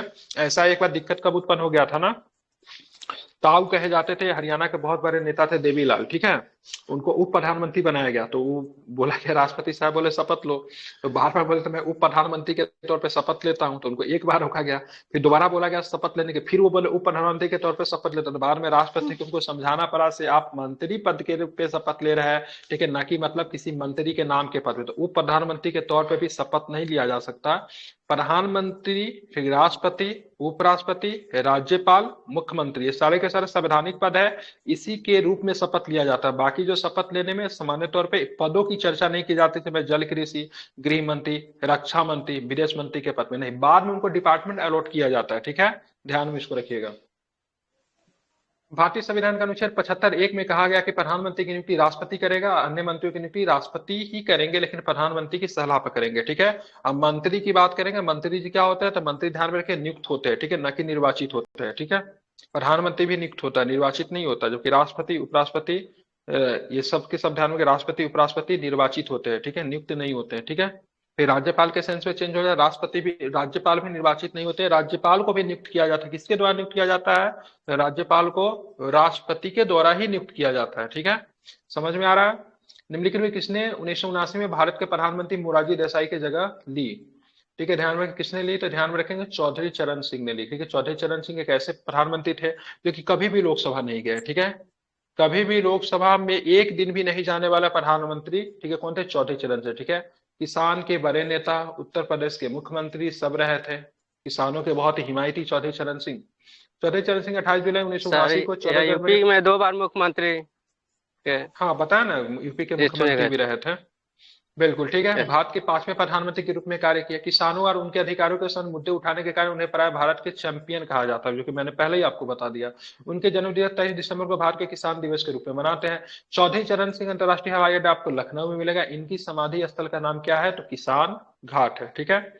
लोकसभा के अधिनियम के अंतर्गत संसद का नेता का अर्थ डैश है, यदि वो लोकसभा का सदस्य, तो संसद के नेता हमेशा क्या होगा, पीएम साहेब ही होंगे, ठीक है।